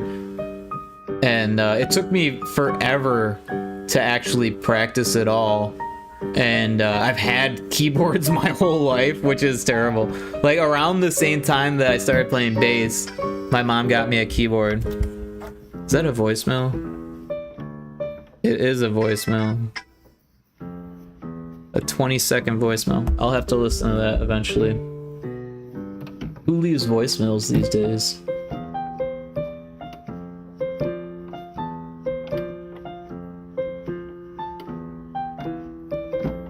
Oh, I talked right through the ad break, didn't I? My bad.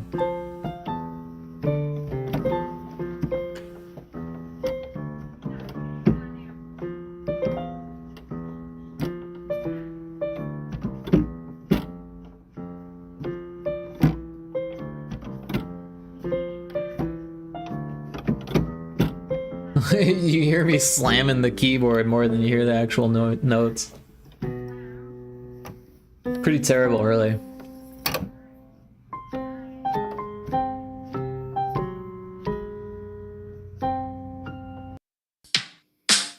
Oh, here we go.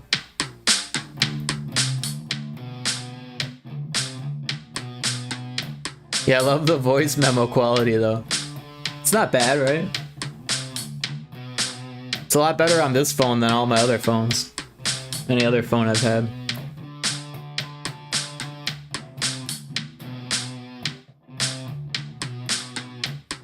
It's crazy to think that like a phone can get a better recording than like some of the microphone setups I used to use back in high school. Or when we used to just play into a tape recorder, jeez.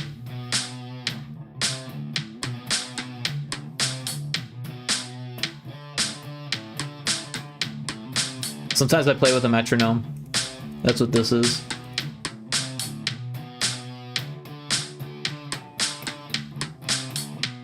Actually, I used to play quite a bit with the metronome, and then I kind of got away from it because I felt like I was always playing at the same BPM. because I really like 110. I did a lot of 90 for a long time, but then I stepped it up to 110, and I just like it because the halftime is like fast drum and bass, and kind of the same with 90. If you do the halftime on 90, you get like this drum and bass kind of tempo.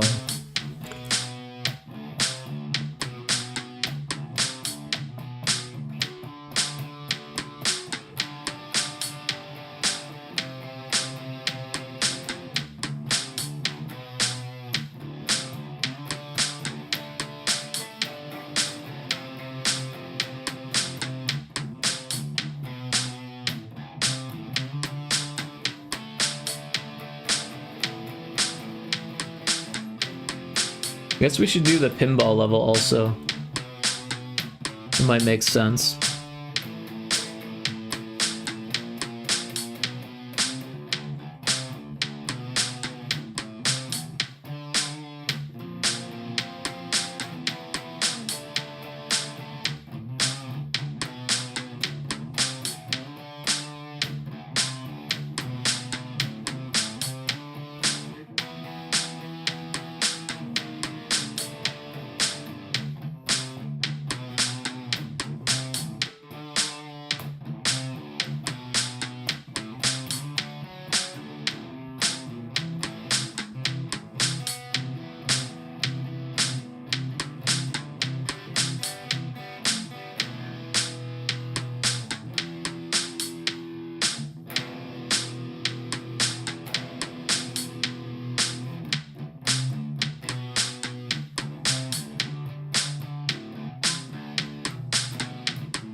But yeah, I like that riff. Again, it kind of has like a Gary Newman vibe. Anyways, Rick, I should probably go to sleep now. Thanks for showing me music. See you around, and thanks for the stream. Absolutely. Thank you for hanging out, Top Crab. I hope you sleep well. Let's get back to the regular music. Whoa. Way too loud. Way too loud. Sorry about that. Alright, so let's see. We're at 11. Duplicate that, this, move on to this, duplicate that, 13, 14,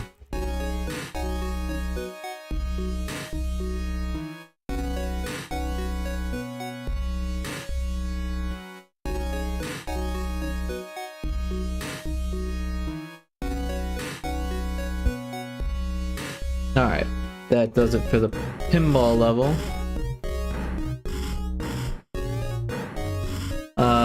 Let's see, level sands 2.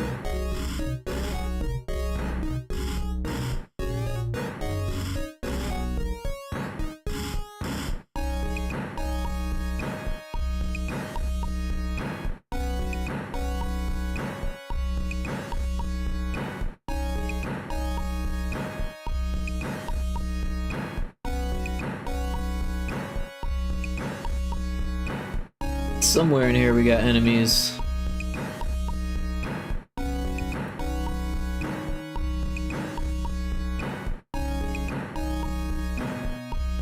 There they are.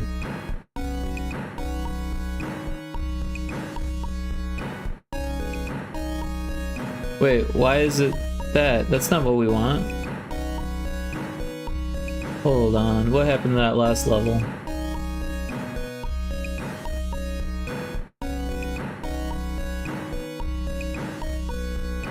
Huh. Weird that it copied the wrong enemy. We must have hit a Control C in there, but I don't know.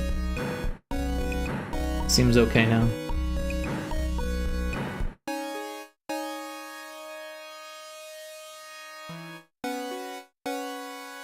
Oops.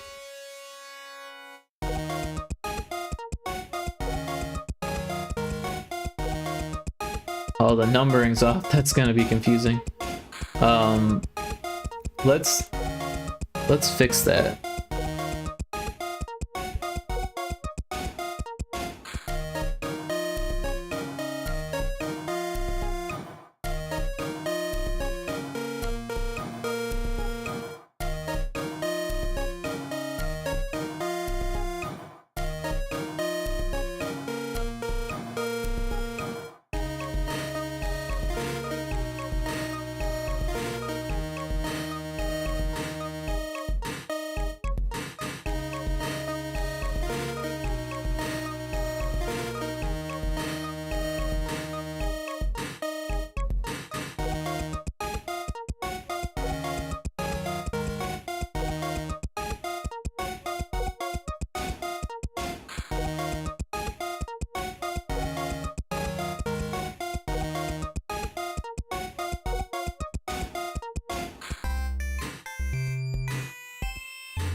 Alright, just a few more, or just one more here.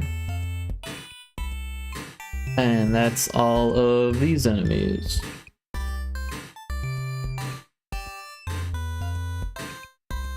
Looking good.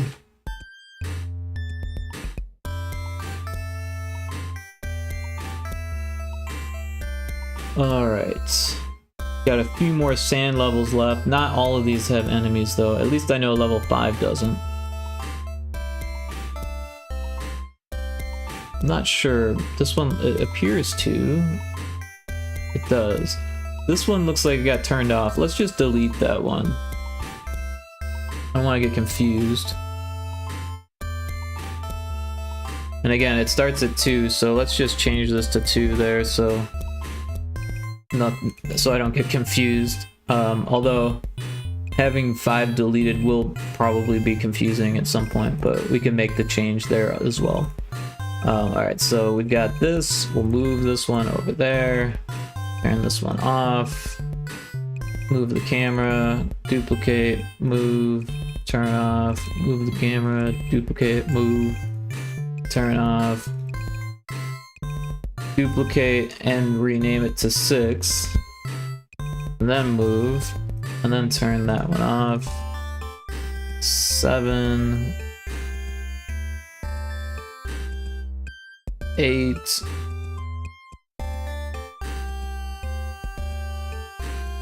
9.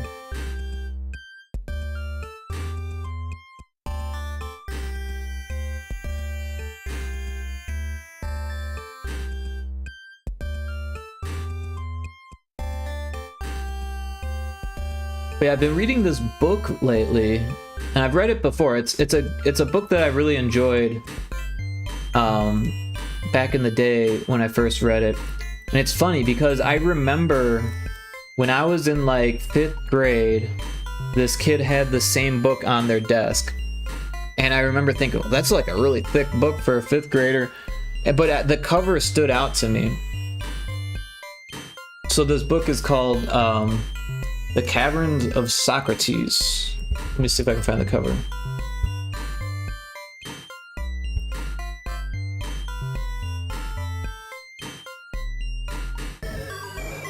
By Dennis McKiernan. Here's the book. Testing a supercomputer with a spectacular artificial intelligence, a tournament-winning group of adventure gamers known as the Black Foxes become trapped inside a virtual reality world and must defeat the Demon Queen in order to survive. So it's a really interesting book because it's written in 1994, I believe. 1995, sorry. And yeah, so I think that was 5th grade. Anyway, so yeah, when it was written, artificial intelligence wasn't really a thing, right? It was like a concept, and the author is a fantasy author, but they did a lot of due diligence in the technical stuff of this book, because like the first like 10 chapters or so, the first 8 or 9 chapters of this book are all technical stuff for the most part. And it talks about VR before VR was really a thing. I mean, it's been a thing since the 70s, I think, or late 60s, but now it's like a real thing, you know, and like people actually do it. Of course, they mention in this that there's like early VR, and then there's like the VR they're doing, which is like, you know, tricking the brain into thinking they're in VR. So it's funny to think that like even this book is saying like there's something coming after the VR that we have, which is interesting to me. Also, this book deals with a pandemic that plagued the world worse than COVID, which is interesting because this was in 1995. Granted, there were like there was like that plague movie that came out that was really popular with I want to say Dennis Hoffman was in it. something Hoffman. Maybe I'm just seeing Dennis here. The fuck was the name of that movie? I really liked it when I was a kid. Outbreak. Yeah, and it's funny because Outbreak was all over Netflix when coronavirus hit. Lot Lizard, welcome in. Hey, thanks for being first. Nice work. How you doing, Lot Lizard? I was just talking about a book that I've been reading. But yeah, I've been playing D&D recently, and so like, because this is like a D&D style book, but with like VR and AI and the pandemic, and like it's all these weird concepts that are kind of prevalent today, but weren't really in 1995, so I think that's interesting. And there's a Pokemon in chat. We got the Cacnea, whatever that is. But yeah, I've been enjoying it. I think I'm at like chapter 11 or 12 now. Infinite Metal.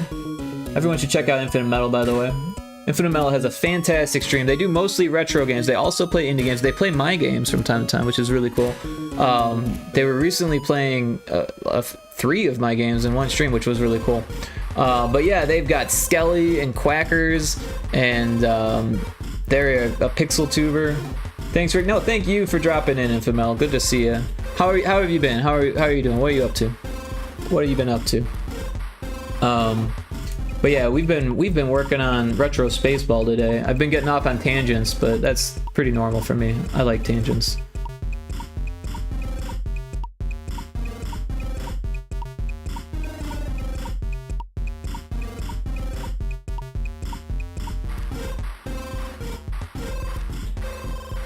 Thanks, Rick. Tired, but I'm all right now. Cool. Well, I'm sorry to hear that you're tired, but I'm glad you're all right. A lot of lizards laughing. Well, thank you for laughing. Appreciate that. And yeah, I'm a pixel tuber now thanks to this guy on the stream. It's true. I moved the pixels around for Infinite Metal. And thank you for using what I made for you. I think that's really cool. I appreciate that. I think it turned out okay too. I kind of like it more than what you had before, so like that's a plus for me. But also like it was, you know, pretty good starting point, I feel like. So, you know, I'm glad that you like it. I think that's what's really important. But you missed it. I was playing some music that I made earlier. Not like this music, but like music that I wrote on guitar. Like very, very rough recordings I did yesterday. I've got 3 very large blisters on my left hand right now because of playing guitar yesterday. But yeah, not quite metal, but not quite. I mean, some of it got kind of metal. Yeah, I'm happy with it. I think it really fits. Good. I'm glad that it works out for you. I've always kind of done like this like punk metal thing. I was actually in a band that we like considered ourselves to be punk metal, and we played a lot. We didn't do any shows, but we played a lot. We did recordings of like The Room, and they were pretty shitty. But we were both like into like 6 bands. Yeah, a lot more than 6. Lot Lizard. I was in like 6 bands at that time. Cause yeah, there was like the Accidental All Stars, the Dogs of the Movement. We were in a group called Hyperlink. We were in Dining Ethics. We were in Humanzy, which was the band that I was talking about, and then there was some other ones. What was it? The Armchairs Explorers Club. This was like all around the same time, mind you. What is my phone doing now?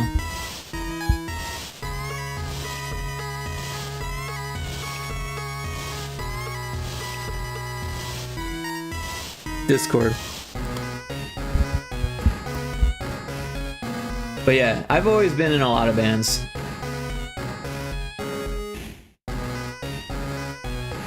Wait, I hit the wrong button. There we go. But yeah, I haven't played guitar in like a long time, so I'm not like terribly good or anything like that. But these are interesting. I'll throw it on again.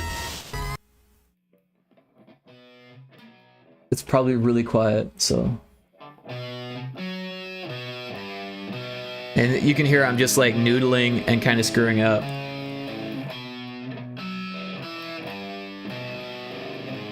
The timing is all off, but I'm writing songs as I play.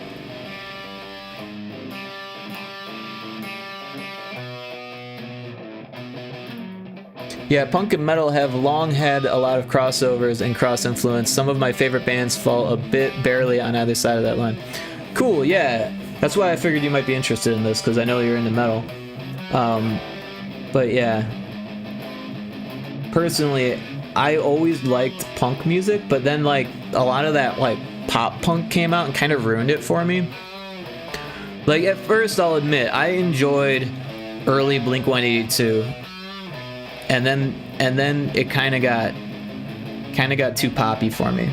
And then it was like Good Charlotte and all these other things where they just like ran in the pop direction. I was like, but punk, what happened to punk? And it's like, and then like you couldn't even say you liked punk music for a while because people just assumed that you meant pop punk. And it's funny because I like pop music, but I don't like pop punk. Like, keep the pop and the punk separate, like, if you're doing that. Or, like, I don't know. I like a lot of punk just fine, too. I was probably listening to more punk before I got into metal. Yeah, I was really into, like, Epitaph Records and, like, a lot of those bands, like, what, NoFX, Pennywise, Dwarves, I'm trying to remember them now.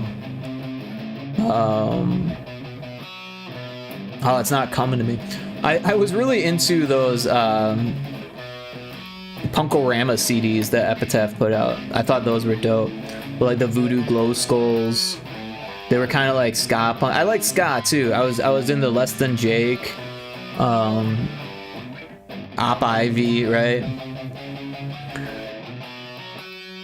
Yeah, the pop punk bands I never even really register as being punk. Cake. Cake is not punk, but it's enjoyable. I like Cake. I still enjoy Cake. Cake was like alternative kind of stuff. Oh, I love Less Than Jake, especially their 90s stuff. You see what I did there? I see what you did there. You're bringing inside jokes into the outside world, and I like it. Yeah, Less Than Jake, their 90s stuff. So I got really into Hello Rockview, and maybe it's because that was like my first, it was the first album that I heard from them, the first one that I owned, and I just really liked that one. But also I feel like it holds up. Maybe it's just because I really liked it, but like a lot of their other stuff was not as good. Just was not as good.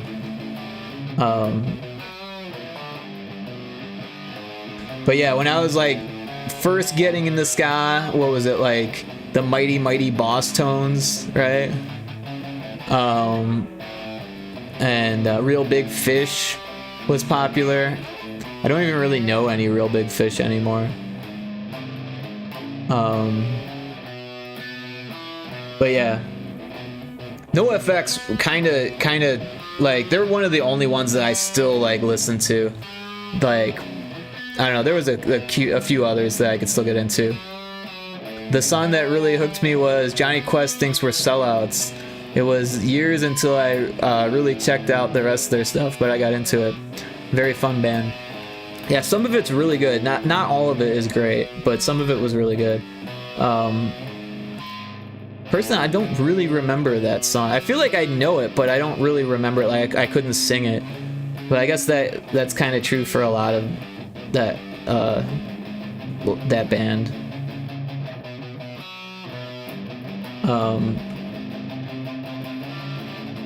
Why does this feel like it's so out of center? There. It was like leaning to one side. It still feels a little out of center. Well, I guess we can't get it any better. There we go. 16, duplicate, move. Yeah, so we're basically just duplicating these new enemies and replacing the old enemies. because they're more optimized than the old enemies. Oh, it's just repeating the same song now.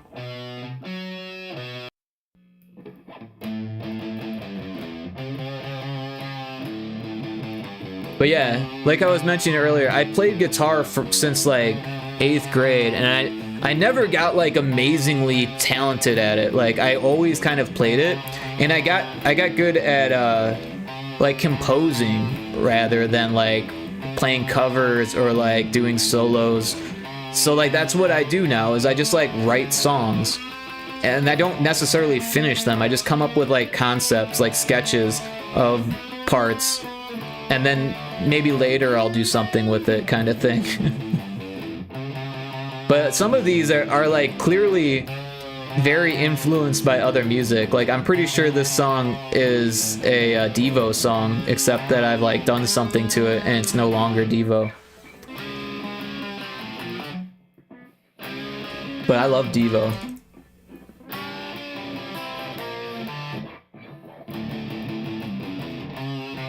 But interestingly enough, Devo never was like a punk band, but they got influenced by punk bands like really heavily.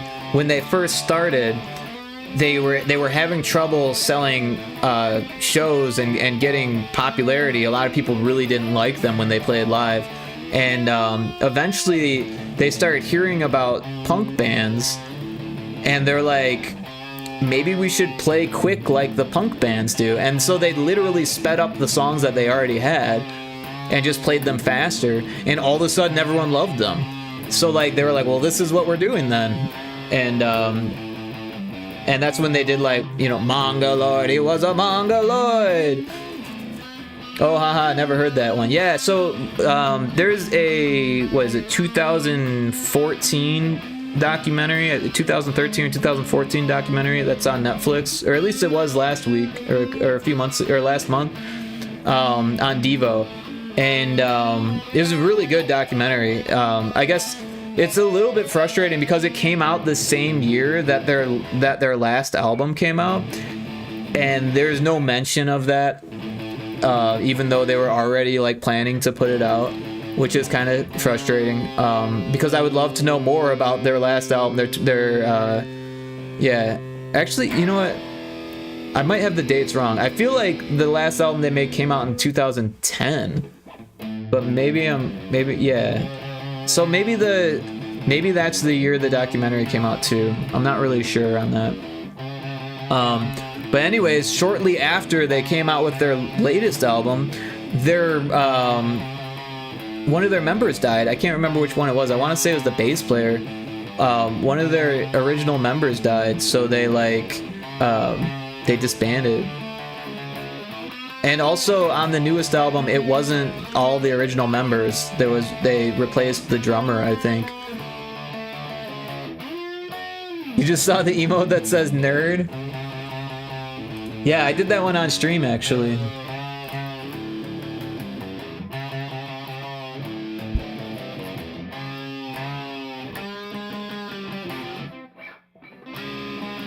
I'm dead. There's one for that too.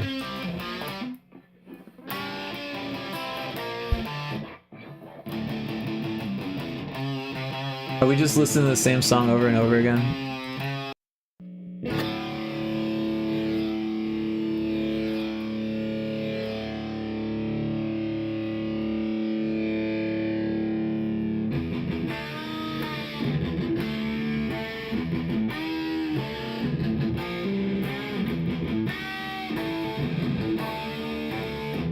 So yeah, I really like some of the more like B-side style Nirvana stuff. So that's what this kind of sounds like to me.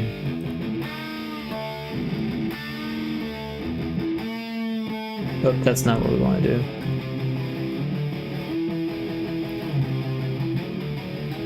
Oh, that's not what we want to do either. Wait, where's 21? What happened there? Oh, did we get out of order?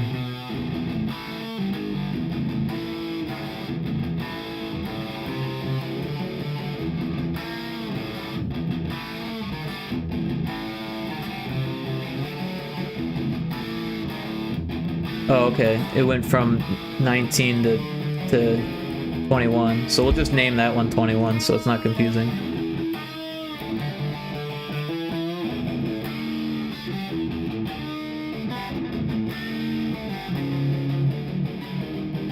Oh, there's an ad. You know, I was gonna use the ad break to go potty.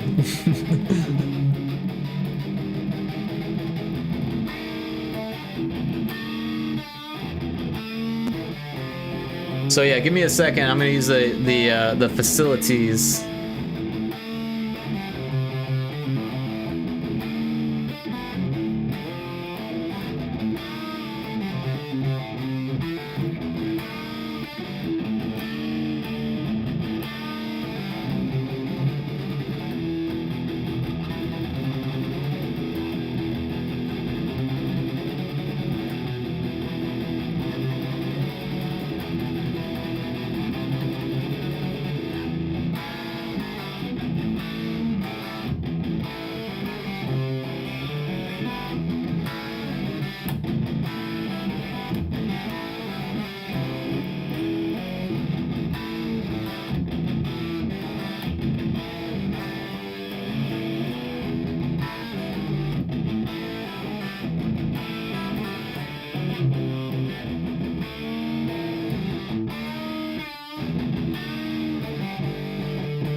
Okay, I've returned.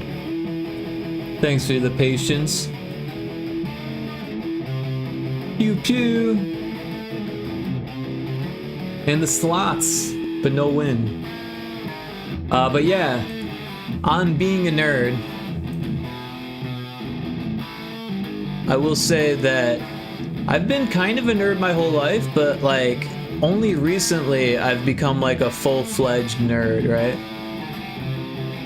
Maybe like in the last like 7 or 8 years, I don't know.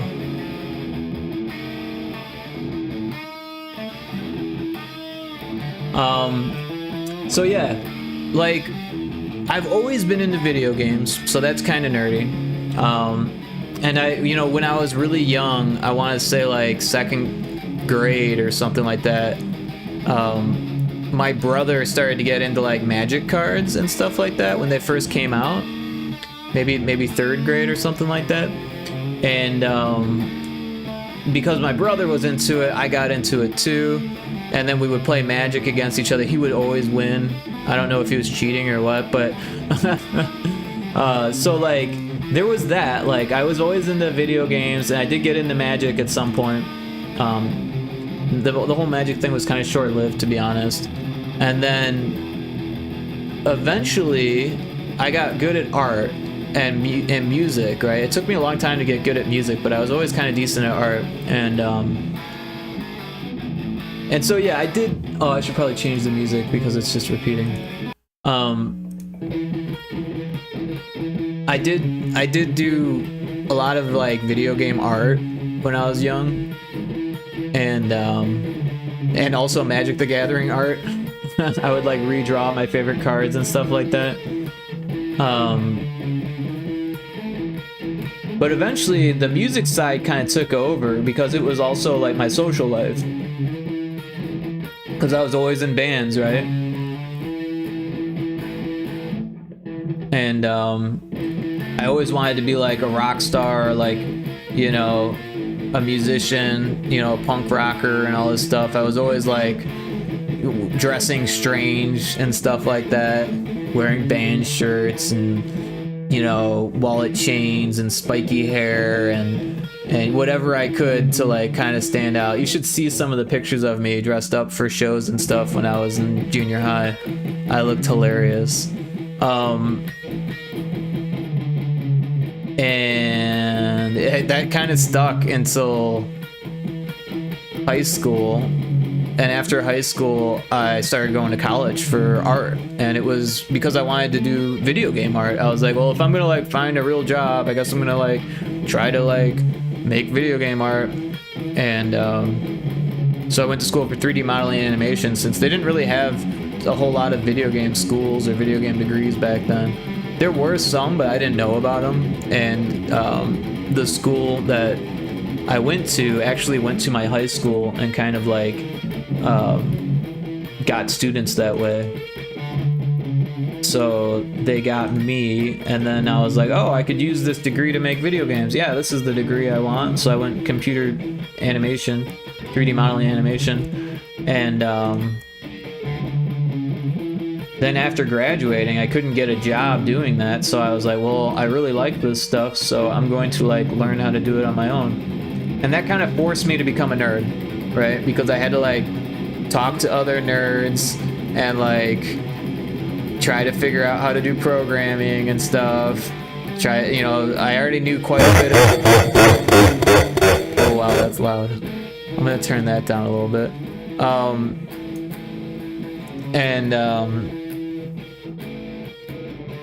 So yeah, like I already knew a whole lot of like graphics stuff because of school, and then learning the programming stuff. I fell in love with game design at that point. I realized that game design was an art form in itself, and that I liked it even more than regular art, because like art, it's challenging to be like the best of the best for sure, but it's kind of boring to get to that point. Like once you get to the point where you're good enough to like, you know, I don't know, like wow the average Joe, right? After that, there's like this plateau that's really hard to get any better. And you have to like pretty much just let that be everything you do. And that kind of sucks.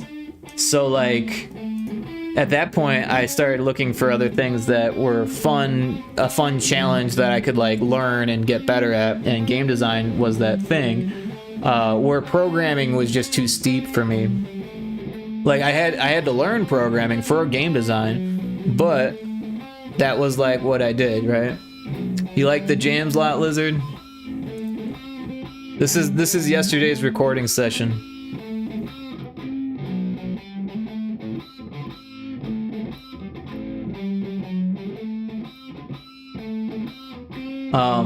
So yeah, around 2014, I was still playing in bands. I was still being a nerd, like making games and stuff. And I was sick of living by myself in the woods at my grandma's cottage. So I was like, I need to like move out and like go somewhere else. And all of my, well, not all of my friends, I had a lot of friends in Bloomington, Illinois, which is a college town, but they weren't in college anymore. They were like, well, I think one or two of them were in college still. But mostly they just lived and worked there. And like I had a lot of friends there, so I started couch surfing in this city, Bloomington, and eventually, I made friends with someone who was looking for a roommate. Their girlfriend had just moved out, and they, you know, were having trouble paying the bills on their own, so they needed a roommate. And they knew who I was. We were cool, and he was, they called him Jesus John. He had like these really long dreadlocks, and I had like baby dreads at the time. So like, you know, we got along on that level, on the hair level, we got along, right? And then he was like a big hippie, and I was like, pretty much a hippie also, right? I had like the tie-dyes and, you know, like I was going to festivals and stuff. I played music, right? Like I knew all the bands, you know, I knew the Grateful Dead, you know, like I could pass his music quiz or whatever, you know. And so we got along on that level. And also I was like smoking a lot of pot, and he was too. He was really into hash. So like, cause hash was just starting to hit the streets, and well, like in that area, like the oil, right? Oil was starting to become popular all of a sudden. And so that's what we were into, right? We were, you know, smoking weed and hash, and he was doing some harder stuff too, but I wasn't really into that. And then, so we would party, we would throw parties, we would go to parties, we would go to shows, and we got along. We were pretty good friends. Well, like, it was funny though, because I never pinned him as a nerd, right? I just pinned him as like a stoner hippie, right? And the first day that I like was moving in, he sat me down on the couch in front of his big projector, and he's like, all right, so I've got this theater here, and you might not know this, but I'm kind of a nerd, and we're going to watch the entirety of one of these shows, and you get to choose between them, but it has to be one of these shows.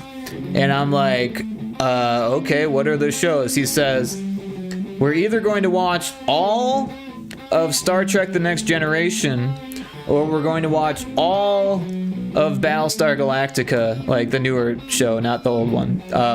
And I was like, well, I haven't seen either of those. Like, my dad used to like Star Trek, but I think I kind of didn't like it because my dad would watch it instead of paying attention to me. You know, I'd feel like, why are we watching this boring show? Never really explained it to me. Toasty. And so I was like, well, maybe we should choose Battlestar then, because like I don't have like a bad taste for that, right? And so we did. We watched almost the entirety of Battlestar Galactica while I was living there. But then I ended up moving out before we finished. There was like just a few episodes left. I deeply regret not finishing it, because I've tried to finish it several times afterwards, and I just never get into it again, because I needed someone to like, you know, sit down with me and say, we're watching Battlestar, get over here. And anyways, that was when I started to get like into popular sci-fi. Prior to that, I was like, you know, when I was a kid, I really liked Alien, but there was only like 4 Alien movies back then, and I really only liked the first 2. And you know, when I was really young, I had the Alien toys, which is funny because like, why did they have toys for something that was rated R? But anyways, eventually, around like 6 years ago or something, I started watching Star Trek The Next Generation, and I got really into it, and now I fucking love Star Trek. I watched all of them now. I don't think, oh no, I haven't seen the original series still. I tried watching it, and I was like, you know what, I'm not really into this, and I just haven't been able to actually sit down and watch that one. But all the other ones, you know, Voyager, DS9, the new ones, like, I think I've seen at least most of the movies, probably not all of them, especially the one with the older cast. But yeah, about 6 years ago or something, I started getting into Star Trek, and now I'm like if new Star Trek comes out, I'm like interested. Like, I tried playing the game, and it's just not fun. Also, I couldn't get past the tutorial. I kept trying and having to do the tutorial like over and over and over again, and like I just couldn't beat it. It's like, why did they make the tutorial so hard? Meanwhile, my friend was like waiting for me to finish the tutorial to play with me, and just didn't happen. Sounds familiar? Yeah, sounds familiar. Except No Man's Sky is actually pretty fun, where the Star Trek game, it was like one of those like, you gotta like pay to have like in-app purchases and stuff like that. Like, fuck that shit. I'm not interested in that. I'm not trying to like impress people with how much money I can spend on a game. Did I miss one again? Why is there not one over there? What happened to that one? There's two on top of each other. I see what happened there. I bet that happened on the last level too.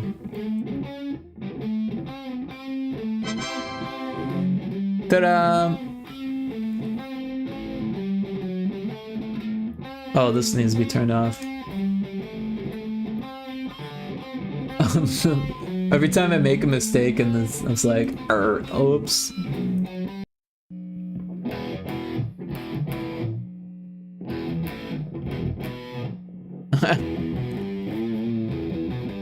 And then this song's kind of like a Tool song.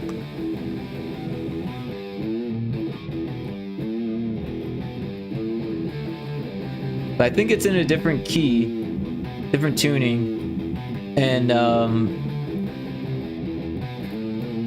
yeah, just all around different, you know, different tempo. It does different things. It's repeating different parts, different timings and stuff. What was the last level? Sand 2 or Sand 3? This is Sand 3. Let's check those enemies. Make sure there's not a duplicate.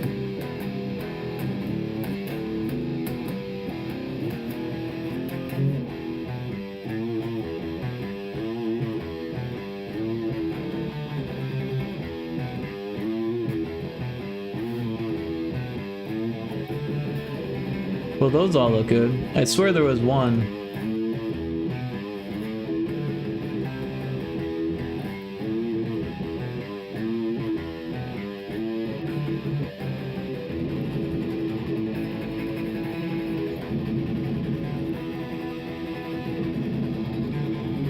Well, I guess it's not. I don't really know.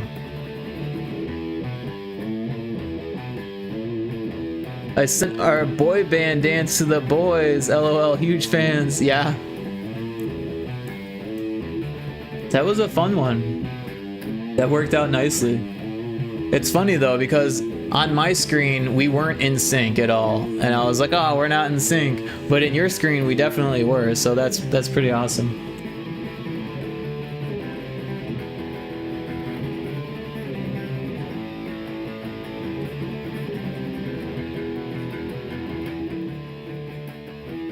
I feel like that was probably a little loud.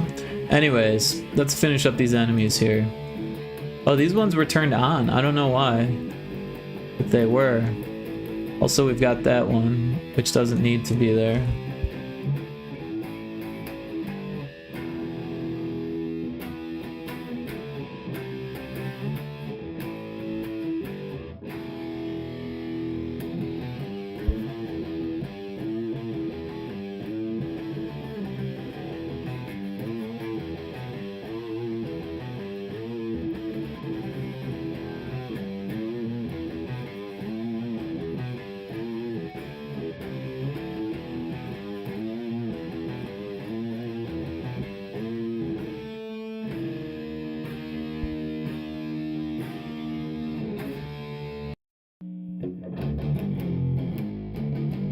Oh yeah, this one's kind of like local H.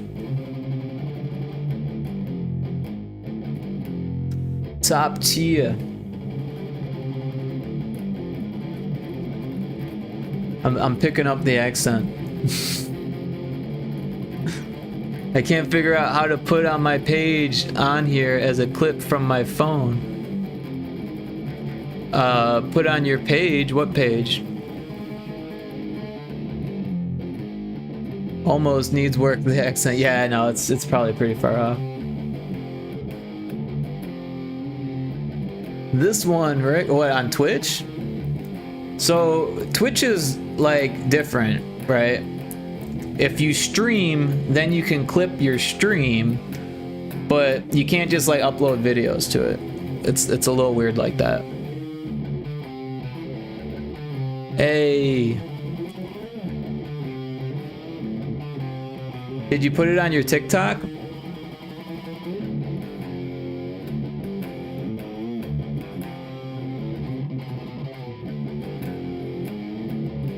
Wait, why is that one there? Oh, I see.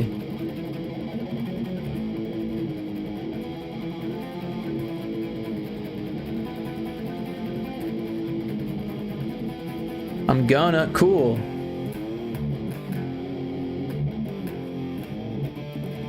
With a few others, I still gotta put my week at the race up. Cool. Yeah, I'll have to dig through those.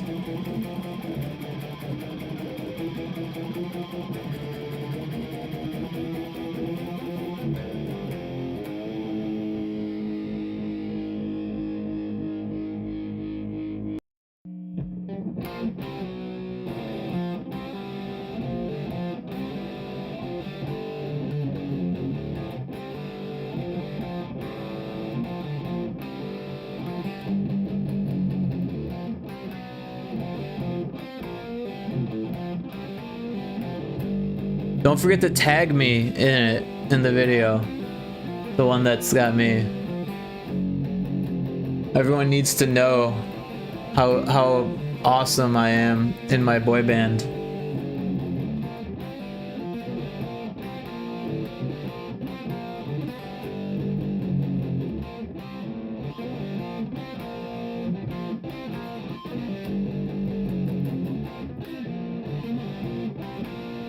This song I feel like could be in that Road Rampage game. Road Redemption. Road Rampage.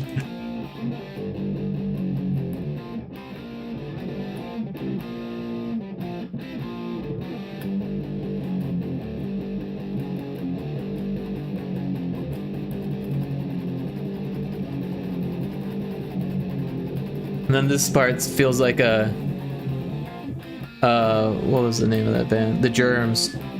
Sounds like a Germs chorus. Which I like the Germs. Not all their stuff, but a lot of it. I kind of like to make fun of the voice and the vocals though. They've got this song that's like, what does it say?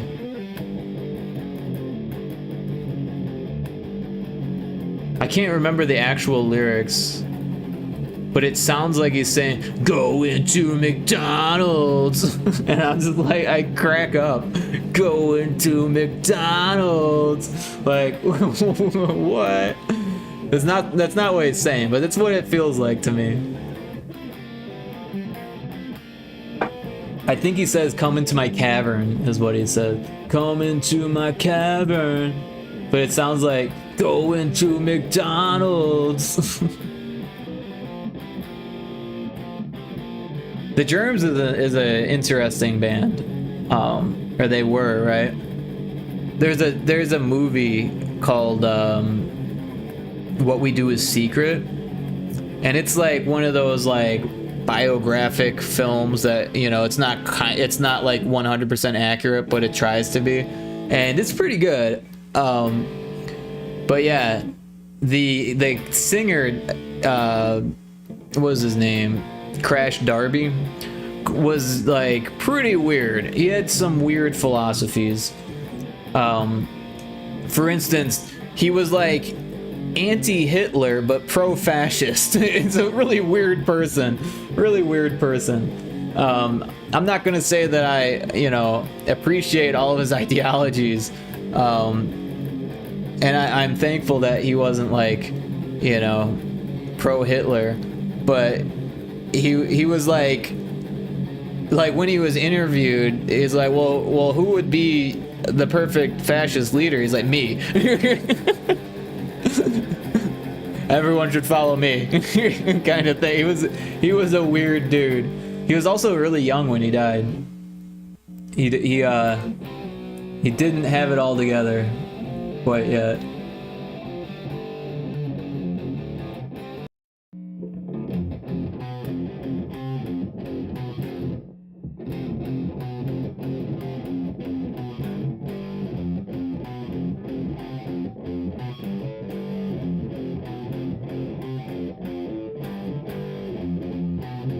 Wait, why is it over there? It's supposed to be over there. Alright, now it's okay.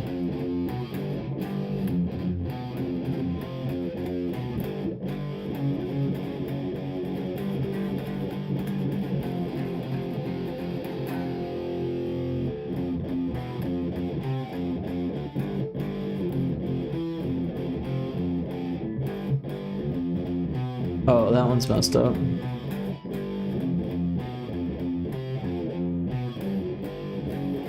Alright, that one's good. Question. Shoot. Fire away.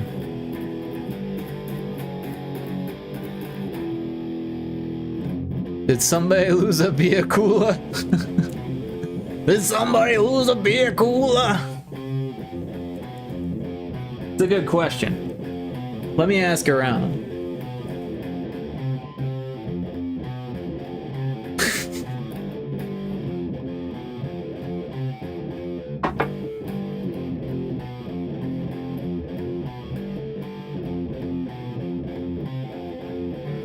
Flat Lizard, have you seen Aqua Teen Hunger Force? The cartoon that was on Adult Swim. I don't know if there's still. What do you think? Yes and no at the same time. I need that as a redeem sound. No, lol. Oh, you might like Carl. Let's see if we can find something.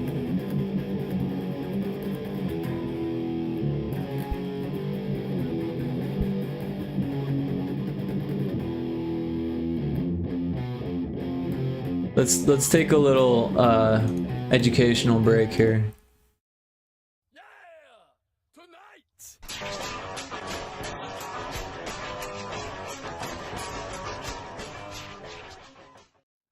Good morning, Carl. How's it going? Oh, yeah. Good morning to you there, Mr. Food Monster. This is how it's going. Look at my frickin' car. It is crushed to bejesus and back. Have you gotten any estimates? Oh, for the frickin'... I just found it this way. Get out of my frickin' pool. Carl, hey! Good morning, Carl. Yeah, it is a good morning there, little man. It's 3 in the morning. Carl, did you see our flag? Pretty boss, huh? Look, all I know is that this cord here was plugged into my house. And your house was glowing like the frickin' sun. So I put 2 and 2 together there, hey, and decided that you're pissing me off. We are truly sorry, Carl. And it will probably never happen again. Could we ever record back? No, there. I'm just gonna keep it there since it's mine anyways. Carl might want to be careful. Dracula's out there. Dracula? It's not Dracula. Go back to sleep, you freaks. Sounds like my key to gouge expletives on another's vehicle is a sign I of think this trust takes place in and New friendship. Jersey. Who did this to my freaking car? Hey, Carl. So maybe you'll be a good person to ask who wrote the moon rules. Number 1 on my car with a key. Whoa, hey, If you have a problem with that, maybe you should take it up with Mr. Laser. Yeah, Mr. Laser. Here it comes. Here it comes. You will be destroyed. You're going The down. explosion will be of extraordinary magnitude. I can picture hang Carl on. saying, Takes a while. "Somebody lose a beer cooler." Nice shot there, Brickout. Now I want you jokers out of this. Oh, God, my back! Oh, damn it! You're all right. No, don't worry about me. I fell 2 stories. I'm fine. Hey, guys! What are you doing in my house without my permission? We're here to take your pornography and sodomize our vast imaginations. So give us the damn magazines. Oh, I'll give you a magazine there, buddy. Hey, it's full of hollow points. You're gonna love it when I put those in a gun and then put them in your brain. Don't try to stop us, fat man. We are in control, Carl. There's nothing you can do. You are powerless. We have the foreigner belt. Wait a second, is that from the 83 tour? Yeah, I saw those guys in the Meadowlands with Brian Adams. It was a kick-ass show. I totally copped this feel off this passed-out broad while they were playing Urgent. Every time I hear Urgent on the radio, I think of that girl's boobs and covered in vomit. You like the belt, huh? What do you think? Hell yeah, I like that belt. Well, how will you like the belt when you're... Oh, you got ad. Well, you're missing out.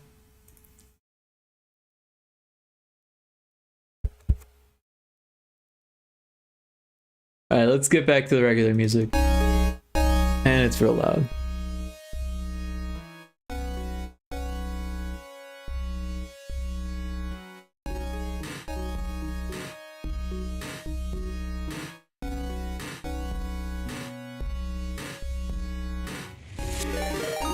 Ari Boops. Hey. And there's an ad.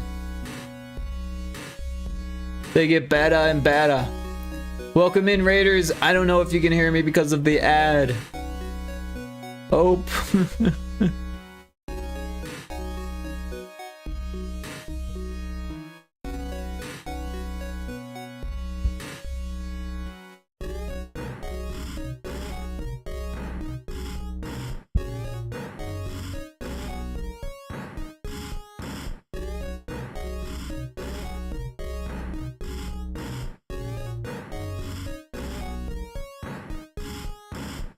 Well, thank you so much for the raid. I imagine some of us are stuck in the ad. Hi, I can hear you, but I have to raid and fade. I feel like a booty hole. Don't feel bad. Thank you so much for the raid. And I hope that you have a wonderful rest of your evening. And welcome in, everybody. Thank you so much for joining us. I'm Rick. I'm a game dev for the most part. Still ads. Well, they should be ending for you shortly, Lot Lizard. I am sorry. But yeah, thank you so much, Ari. Have a wonderful rest of your day.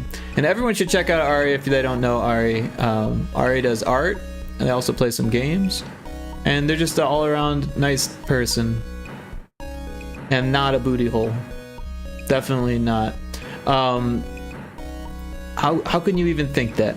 Anyways, welcome in Your Bad Theo. Good to see ya. Outcast. Boop sent you. I very much appreciate that. The Great and Powerless Boo, welcome in. Hope you're doing well. You're all very welcome. Lot Lizard came back to booty hole. Bad timing, or was it good timing? Because it depends on how you look at it, right? But yeah, welcome in, everyone. I'm Rick. I'm doing game dev stuff. And debatable. And yeah, we're just kind of chatting. We were watching Aqua Teen Hunger Force for a little bit there for Lot Lizard. She had never seen Carl before, so I wanted to show Lot Lizard Carl.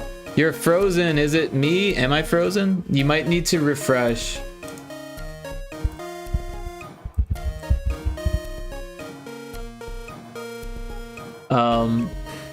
The stream's been weird. The bitrate has been up and down. I think it might be on Twitch's end because now it says that it's fine, but earlier it was saying that it wasn't.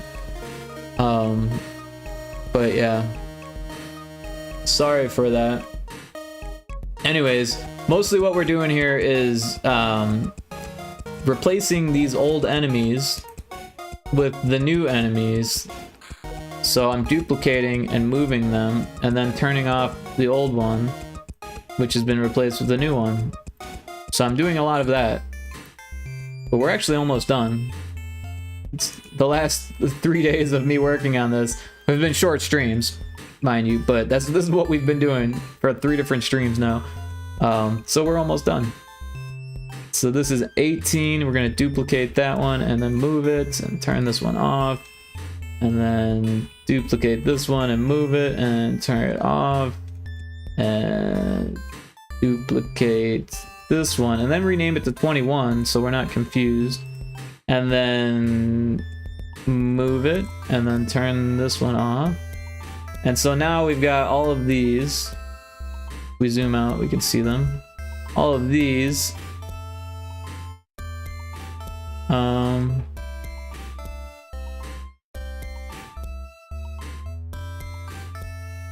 and then there's all of these.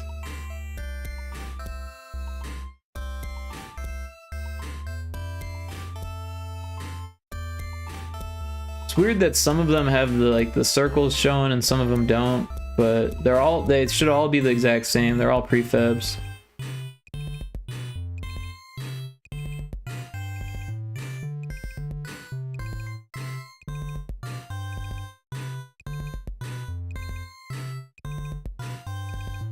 I'm not sure why that happens, to be honest. But that's what we wanted, and then we're gonna delete these, turn this off, save it. And Lot Lizard, did you get to work? Were you able to get it to work again? Am I still frozen? I hope I'm not frozen.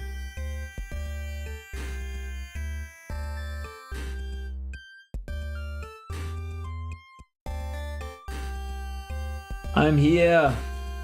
Nice. Well, I'm glad to see you here.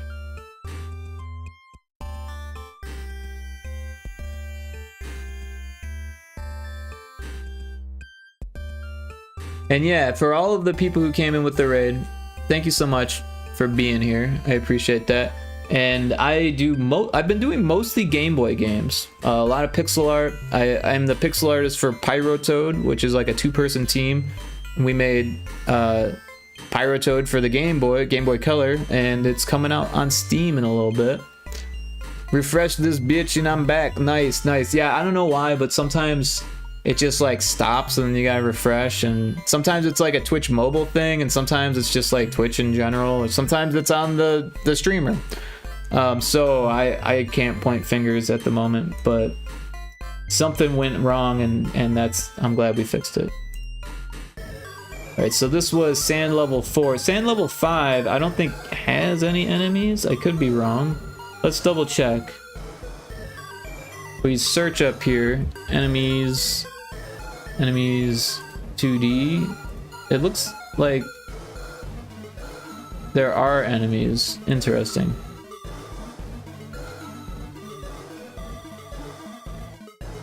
This is supposed to be off. These are all turned off.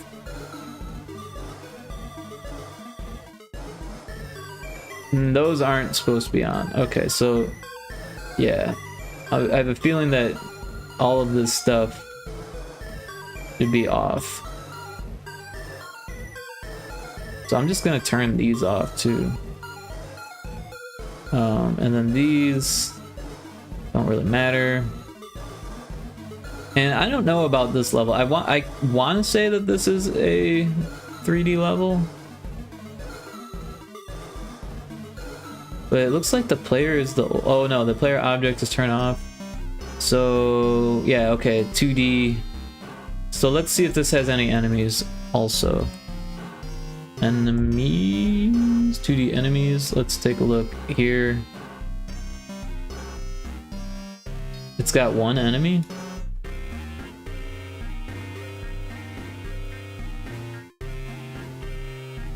Oh, it looks like it's turned off though, so that's not gonna turn on.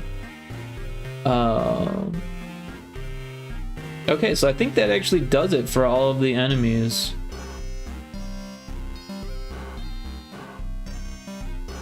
Which is cool. What is that? A blue guy? What character am I running around at the bottom? Let's see. LOL. I think you are Marceline from Adventure Time.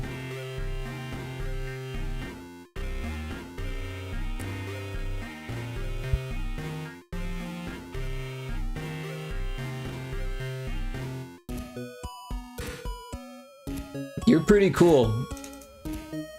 Marcy plays bass, and she's cool. You don't know who you've never seen Adventure Time, Lot Lizard?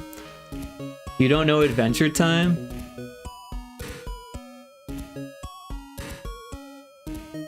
Oh, I'm with it. No.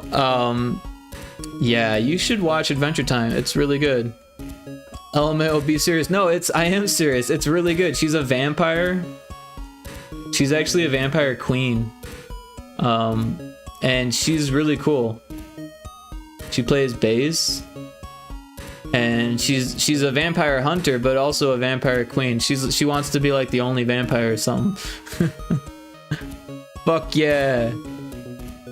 LFG? I don't know what LFG is. Let's fucking go. Okay, I got that. I figured that one out. But yeah, you don't know Adventure Time? Dude, Adventure Time is good stuff.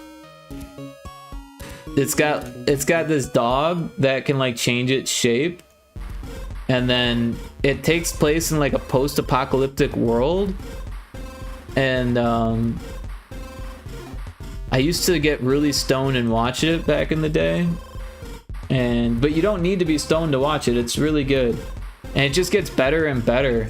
And there's like the Lich and BMO. BMO's like this little Game Boy thing that's like super cute. and BMO's probably the coolest. But all the characters are really cool. There's Lady Rainicorn and Princess Bubblegum. And LSP. And then there's like a female version where they like swap the genders of all the characters, right? So this is like the male version of Marceline, right? And this is the female version of the dog. It's a cat instead of a dog. And these two are married. It's a really interesting show. I'm with the vampire queen who slaps the bass. That's definitely me, Elmio. Badass bitch. Well, someone's gotta do it. I can't believe you haven't seen Adventure Time. Adventure Time is one of the best cartoons. Like, seriously. It's one of the best things that come out of Cartoon Network ever. And I'm not even like being ironic. It's like, it's just really good. Also, there's like fucking 9 seasons or something like that, so it's like endless. Well, it's not endless because it did end at some point, but like, and the episodes are only like 15 minutes long, which is cool because like it gets through like a whole story in like 15 minutes, which is like actually really impressive. Endless, but it did end. Yeah, no, it feels like it's endless when you're watching it, but it does actually end, and then it's like, oh, it's over. And then there's like some supplemental materials that are like okay, but not as good. I definitely recommend it to anyone though. It's one of my favorites for sure. And you could watch it with kids too. It's like kid friendly, but like also good for adults. There's a little bit of innuendo, but it's not like real bad. There's some weird stuff though. Like there's a character named Slimy D, and it's like if you say that out of context, it feels or it sounds really bad. Slimy D, right? Like but like within the context, you wouldn't even think like, oh, there's like innuendo there, because it's like they're in like the post-apocalyptic world and they're like raiders and like he's slimy, you know, so it's like Slimy D. Anyways, good stuff. Definitely recommend it. I don't know what else to do with this. I guess we could test it.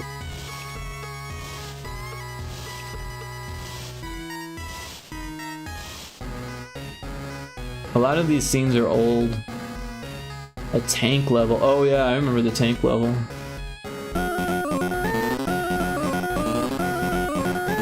Pac-Man.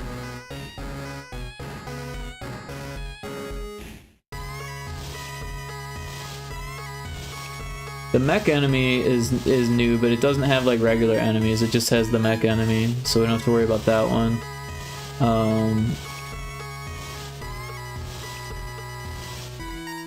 Yeah! Star Fox is the best. Well, maybe not the best, but it's good. It's good.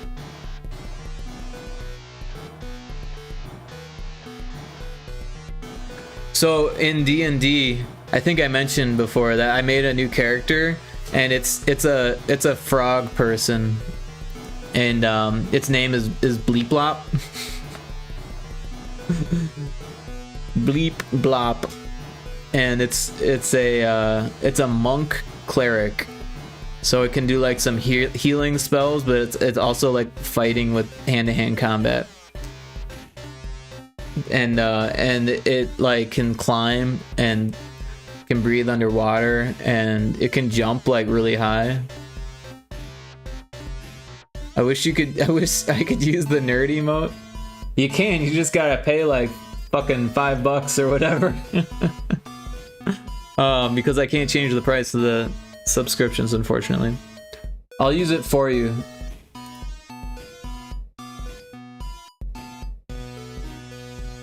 There's the nerd emote for you against me. And also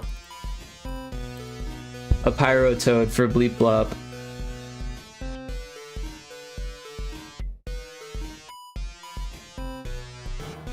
Let's go to the new level. new first level? No. I don't even know what this is. It doesn't look very new. Start scene. There's a Pokemon in chat if you play the Pokemon game.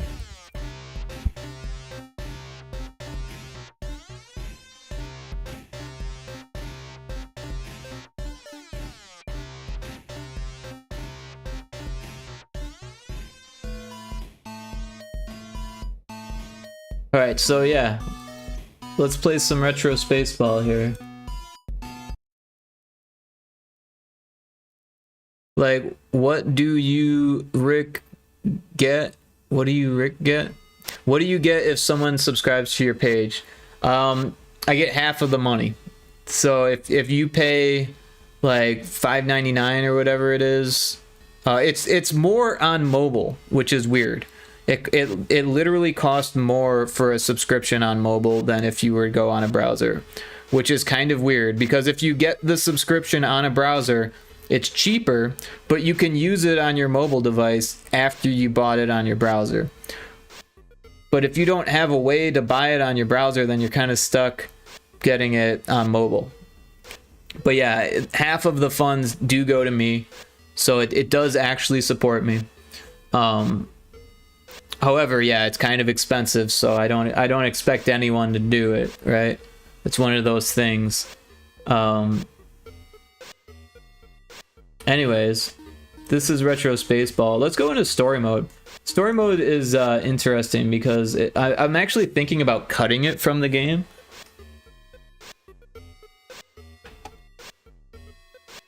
Oh, I caught the Pokemon. But yeah, there are actually better ways to donate, like because Twitch takes a half of the donation, right? So that's kind of bullshit. But that's weird that the thing is busted, the arrow.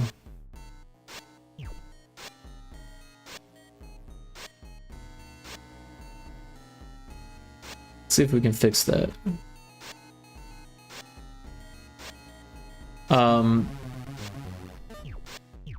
I don't know how much Streamlabs takes, but I do have a donate link set up. Oh, okay, now it's working. And then you can also donate on itch, right? Because I've got my games on itch, and if you go like you're going to play a game, like download it, it'll ask you if you want to donate, and itch only takes like a small percentage, like 1% or something like that. So if you were trying to donate, there are better ways. However, you're not going to get emotes any other way. Twitch has that stuff on lockdown.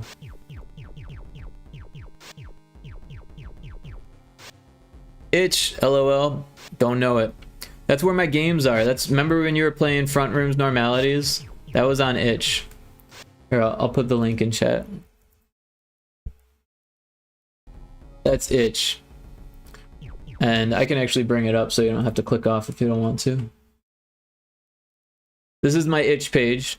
It's for game developers mostly. You can also sell like pixel art assets or like software on here, but mostly it's for, you know, independent developers, independent artists, that kind of stuff. There's a wide variety of things on here. There's actually some tabletop like games, like you can get the rules for them. There are board games on here, which is interesting, like print and play type stuff. Video games, pixel art, assets for streamers. So there's a little bit of variety on here. If you go to the dashboard, oh, well, this is my development dashboard. So you can see all of my analytics for all my games. But if you go to the home page, it like has, you know, games mostly. But there's also tools, game assets, albums and soundtracks, comic books, physical games. So there's a lot here. I never really look at physical games, but there's a lot. There's also like adult content if you've got that turned on. I do not, so like we're safe to browse. So it's a little bit like Newgrounds, except you can charge money for the stuff. So like yeah, $15 or less, paid, on sale. So like some of these are all the paid ones, right? Anyways, Itch, I like Itch a lot. It's like a Steam, but you don't have to pay to put your game on there. Like all of these games, if I were to put each of these on Steam, that would be $100 a piece.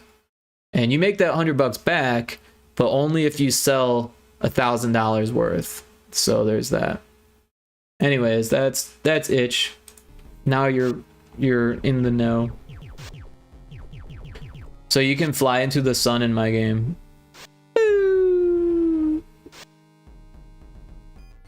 I made a sound effect because for some reason there's no sound effect there. I'm a nerd now.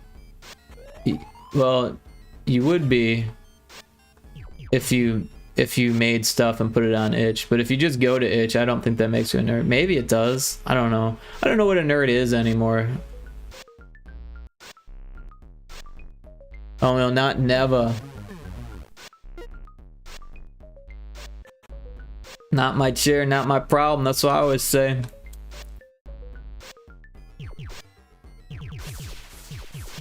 I like seahorses. Seashells.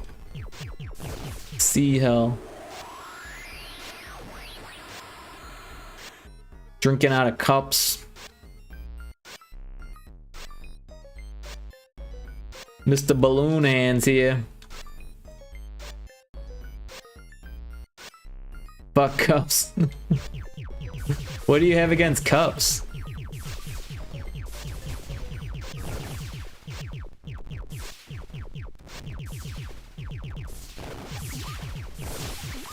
He said it. Oh yeah, yeah.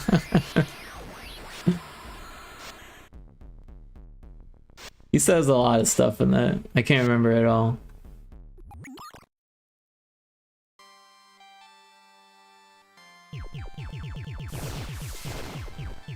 Yeah, so like when that came out, there was a lot of like discourse about like what it actually was, and all of them were saying like that it was someone on acid that was like, you know, locked in a closet or something like that. And like that wasn't actually accurate. It was a person, you know, learning to be a comedian, watching TV and just ad-libbing off of what they saw on TV and just trying to be funny. And someone took that and made an animation about it. And the rest was history. But it does sound like someone's tripping on acid.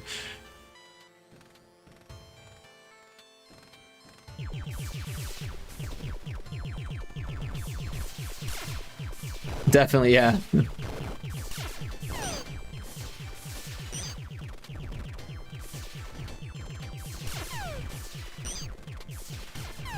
Oh, there was one other thing I wanted to fix. One of the levels didn't turn off the like the background animation stuff that's going on with the setting that turns it off. I think it was the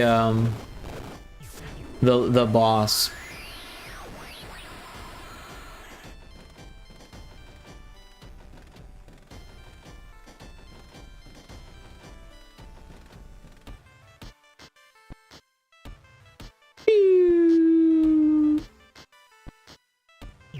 Pio, welcome in, how you doing? This is Retro Spaceball, a game that I've been working on for like 7 years or something, since 2017. How you doing, Pio? Hope you're doing well.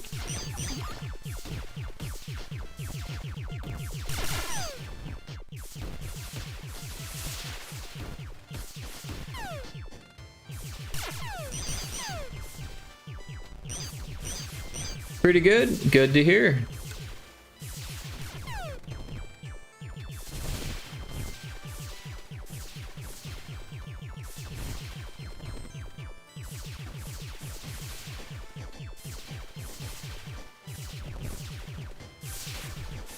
Get up there.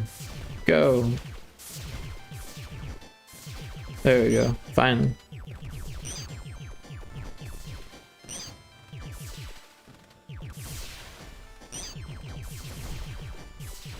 I made my own mouse cursor because I wanted to start commissioning them out. Interesting, yeah.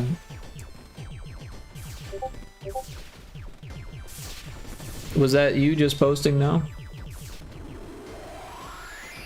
That reminds me, I don't have streamer mode turned on.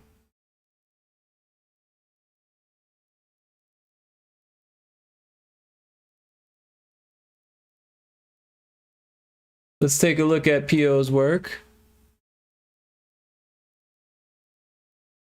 Looks like a little dude wearing a hat. I could see how this would be. Oh yeah, I guess this could be a cursor too.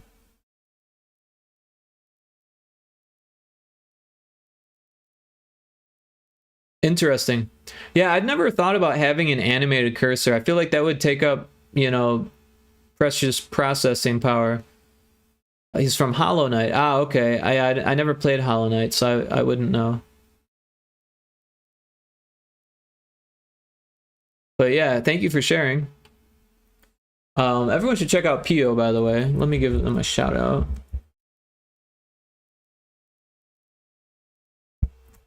PO does pixel art on stream, and it looks like they're trying to get commissions. So if anyone's interested,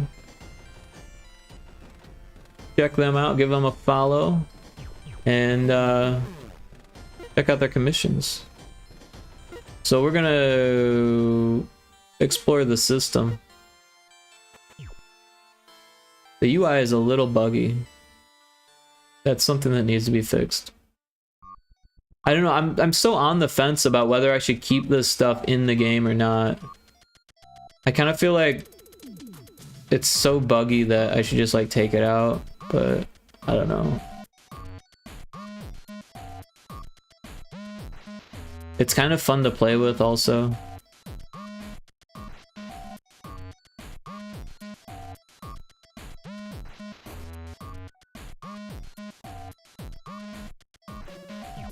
Hey, quit shooting me.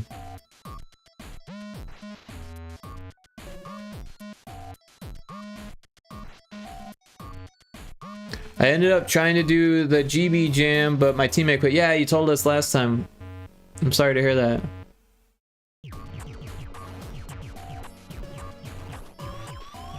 Yeah, I did not do GB jam this time around. Oh, I ran out of shield.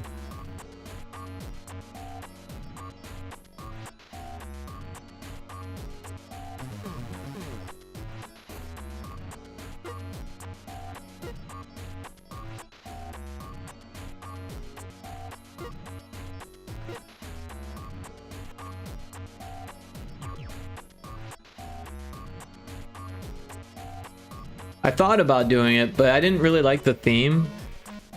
I can't really remember what it was now, but it didn't speak to me. And I don't know. Ah! Asteroids. The asteroids are actually a lot of fun. That's one of my reasons for wanting to like keep this.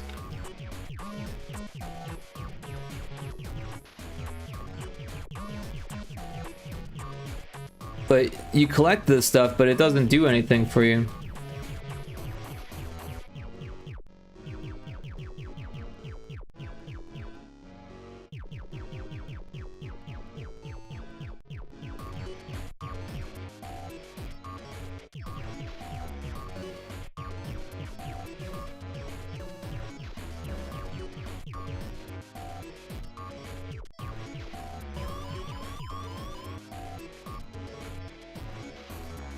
Let me out of there. I couldn't fit.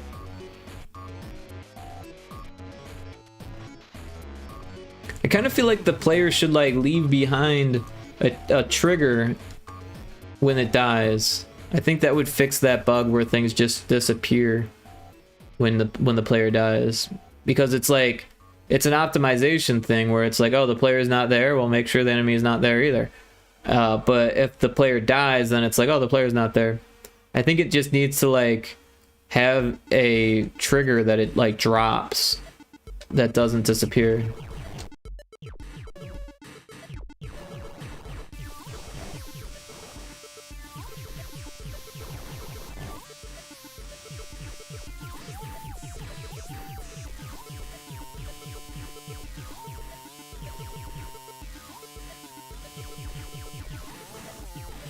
I'm in.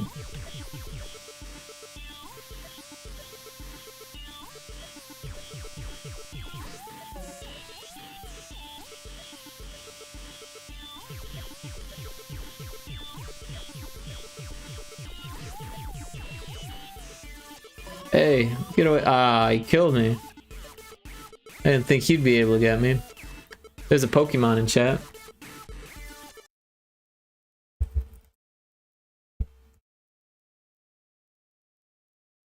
I never did turn on streamer mode. I better do that. Streamer mode. Turn on. There we go.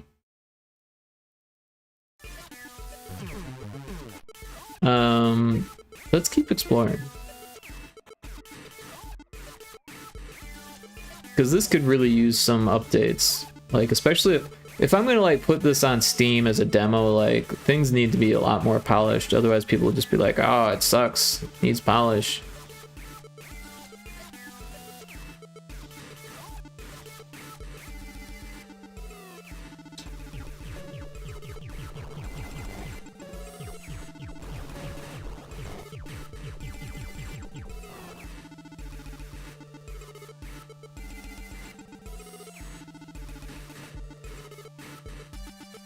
Hey, I caught the Pokemon. Oh, I almost missed my opportunity there.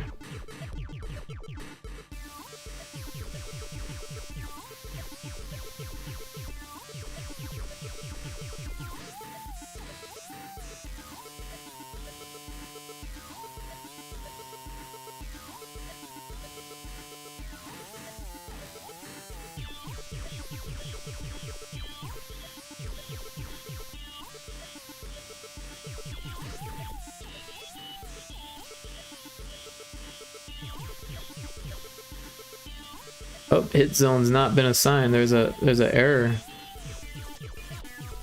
Apparently I can't kill this guy. But he can kill me.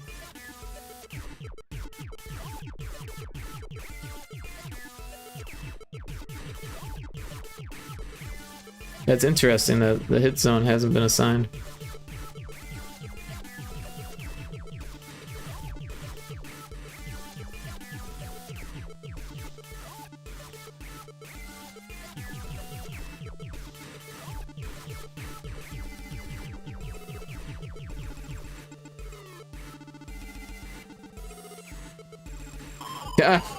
That homing missile got me.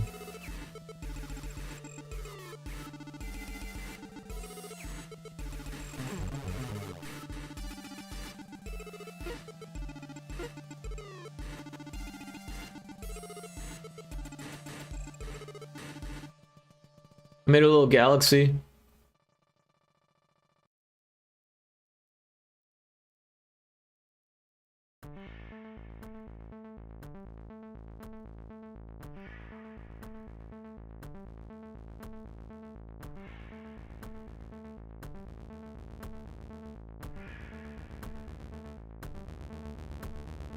I ended up putting so much work into this, so it's kind of like I don't really want to delete it, but also like it just doesn't fit the core of the gameplay. I feel like it should start at a level rather than just start in space. Maybe that would fix the issue. And this part is pretty cool. You're like going through like a gas cloud, right? Like a nebula or something.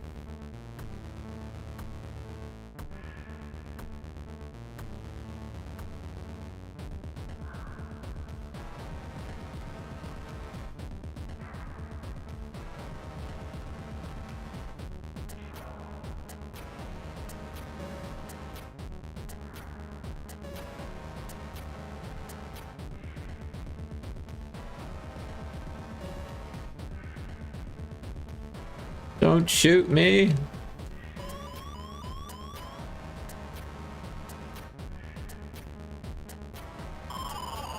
They got me.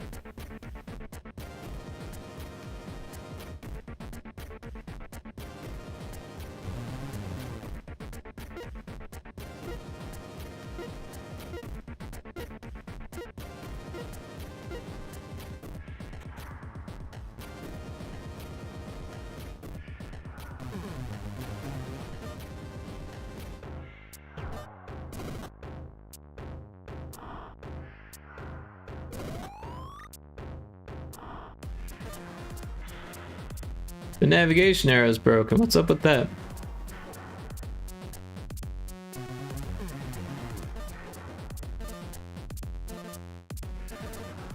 What the hell is going on?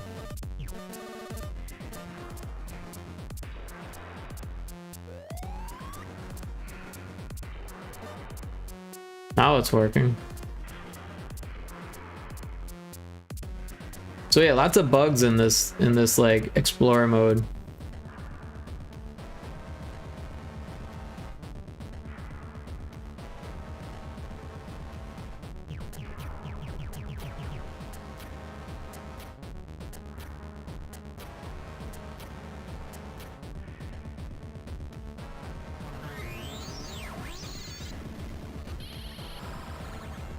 I used it too early. Oh, there's another one. Why does it not see me? Oh, these ones see me.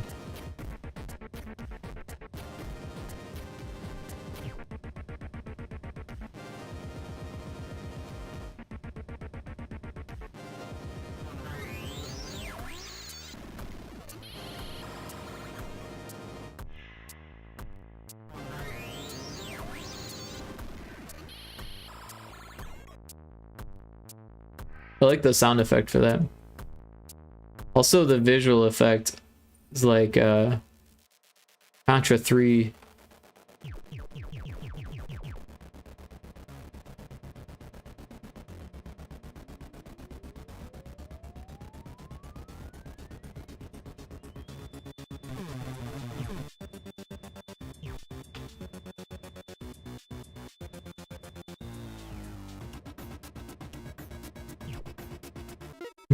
No ye.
The pipes seem to be off-center.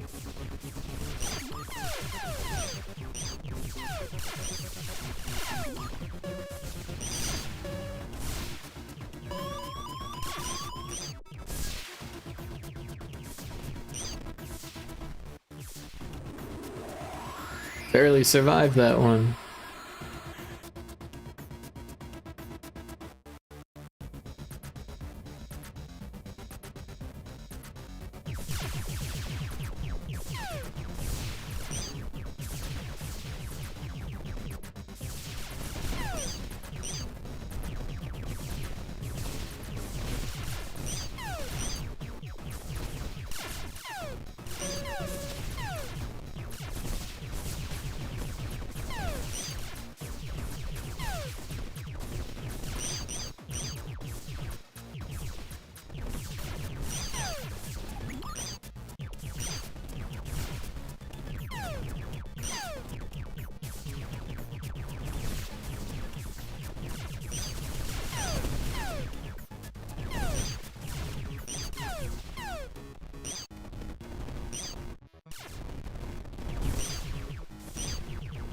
So it's still a little bit laggy here. So another thing I could optimize is like the lights, because they're animated and they don't really need to be.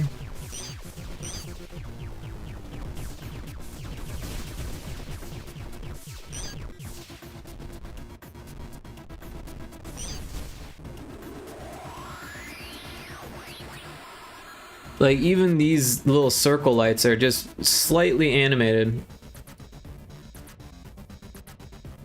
And they don't need to be. Excuse me. I didn't have time to mute that one. I feel like there's another one coming. I'm getting the mute button ready just in case.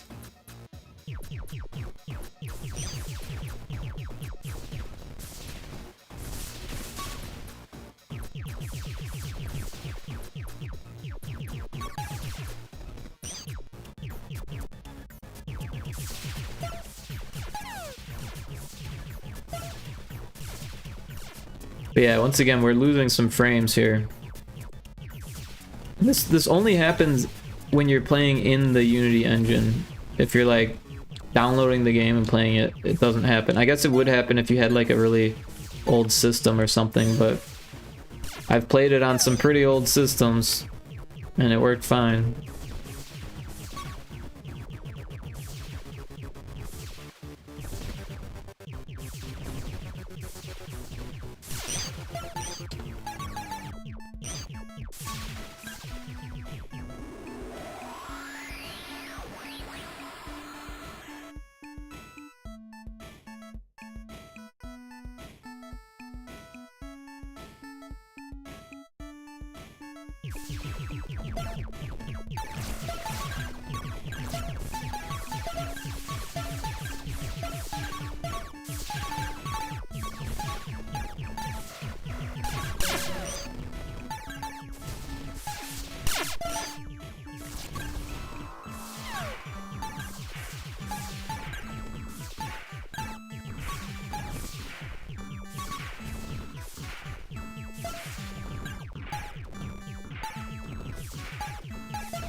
Yeah, I'm kind of just like taking mental notes of the bugs.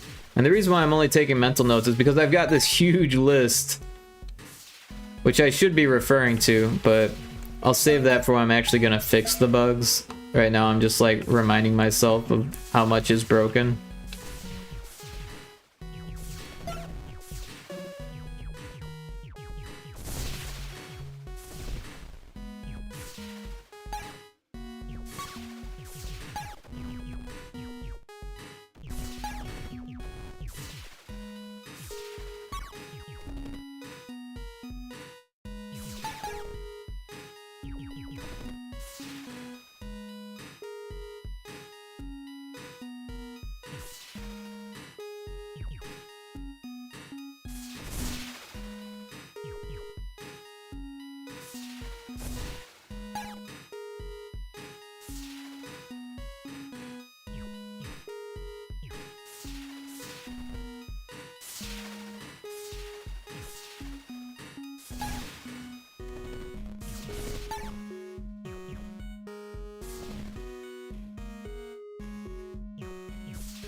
They shot the ball.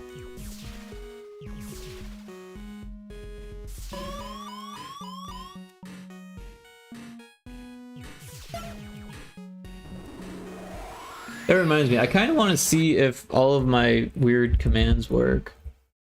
They should. I think I tested them, but I'm not sure. Yep, okay, that looks like it's working. So that's good.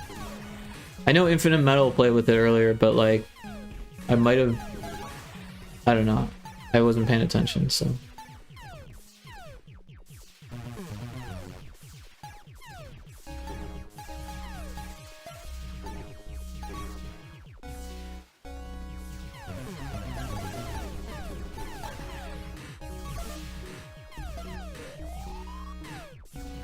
That's not what I... Wait, why did it do that? That's weird.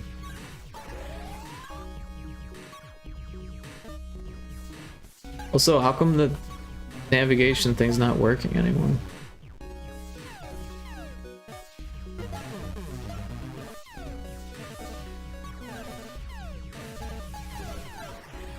Weird. That's not working either. Telling me to go the wrong way.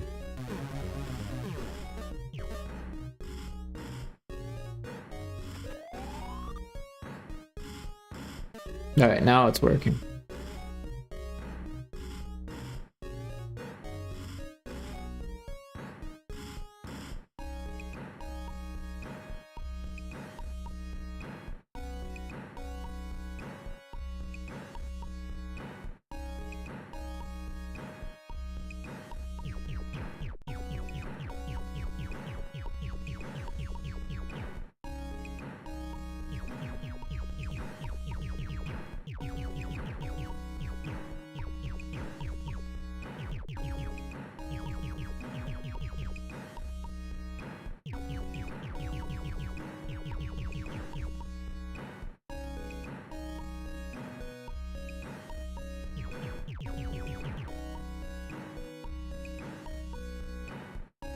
So yeah, there is a lot of errors. Like each time I kill one of those enemies, there's an error.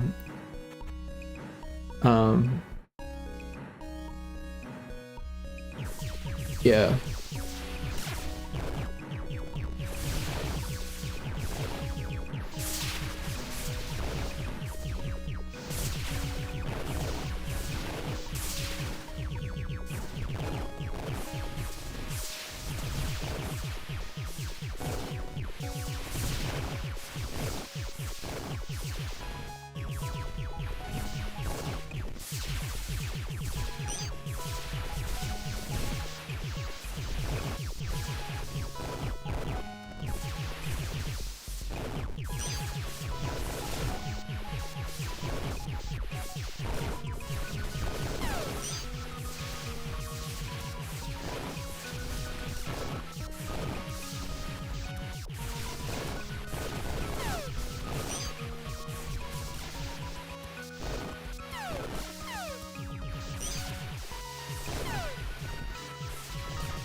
I kind of want to know why it's giving me an error every time we start the level. Let's take a look at the code.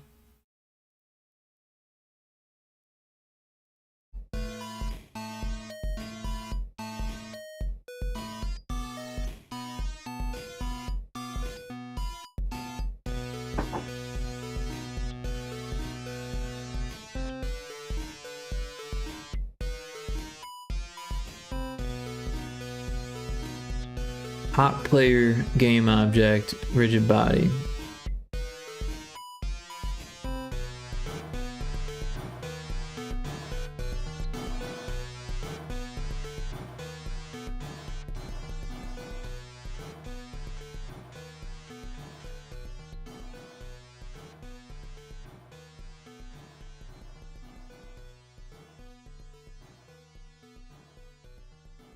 Why is it not finding this? Is that not what it's called anymore?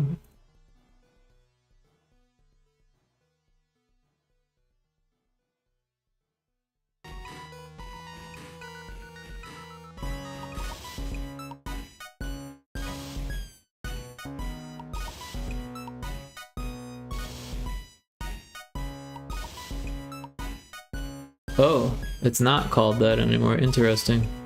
What is it called now?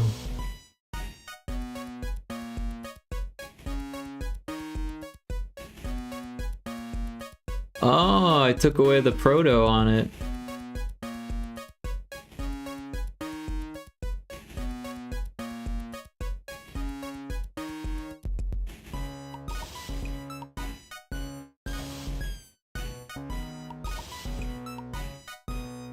Wait, top player.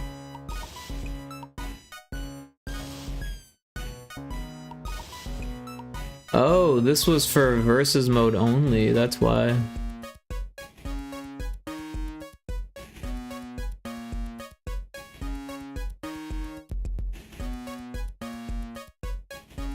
Also, it's not getting used.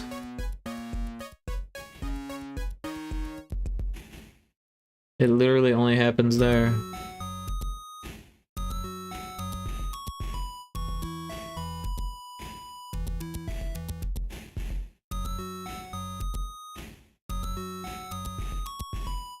So I was trying to get it to work in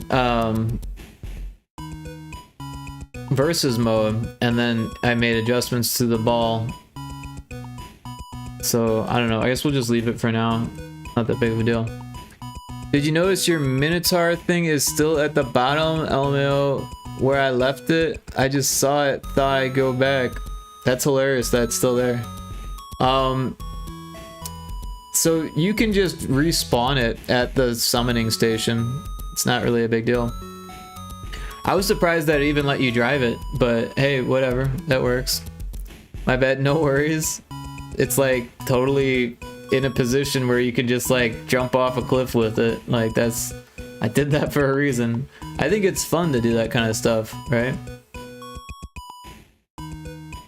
Are you playing right now? Are you having fun in No Man's Sky?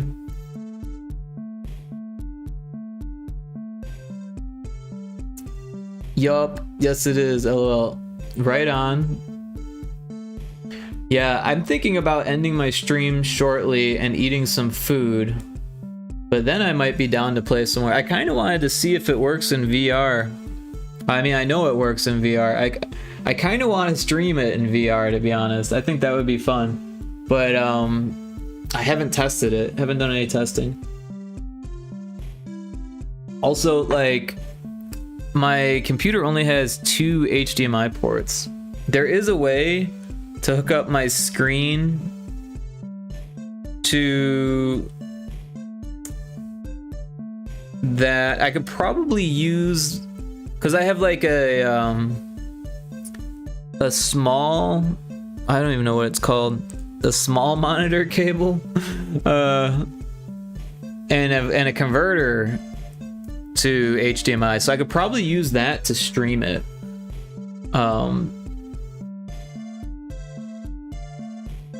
I think that might be the only way I could do it, but I'd have to like reconfigure my stream setup to get that to work. It's nothing I could do right now. Being a menace, totally should. Yeah, I think I'll jump on for a little bit eventually here, but like I said, I need to get some food in me first, and I think I need to cook stuff. I'll probably just make like some waffles. As funny as that sounds. I'm kind of low on food at the moment, but Wednesday is like double coupon day at the grocery store, so I like to get deals. Indiana here, lol. Oh yeah, you playing with Indiana? That's cool. Well, I doubt Indiana's still gonna be on by the time I get back, but you never know. You never know. But yeah, we are probably gonna end the stream playing with me, LMAO. Here we go. Nice, nice. Well, I hope you have fun. I know this has been kind of a short stream today, but it doesn't feel like it's been short. It feels like it's been longer than 3.5 hours. And we did get quite a bit done in Retro Spaceball. We got all those enemies figured out. And even tested a little bit. Playing with me, here we, oh, I just read that. The ad made it blink, and I was like, oh. Anyways, there's an ad starting soon. We Can Raid's awesome. She's playing No Man's Sky.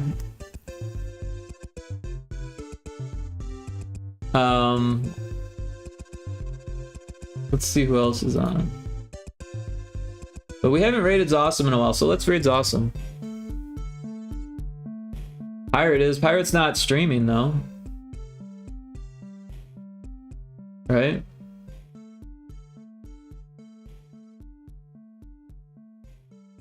Nah, Pirate's not streaming. I'm looking for someone to raid. I think we're gonna raid Awesome Sauce. But anyways, let's get that going before the ad starts up. I don't think I have any snooze. Oh, I do have snoozes. I'll just snooze the ad. We're gonna raid Awesome Sauce. And we'll get the raid message.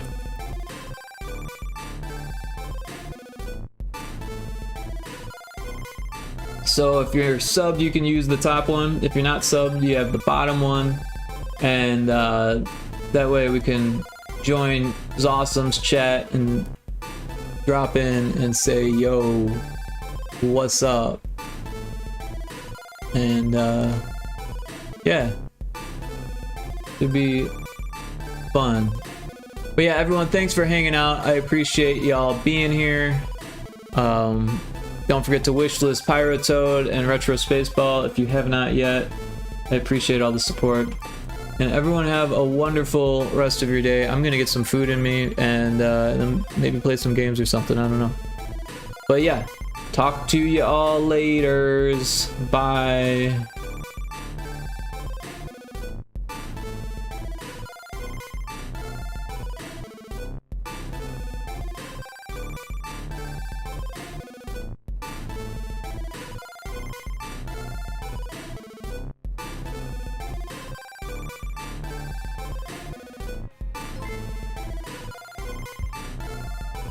Rico Clon raided with 4 viewers.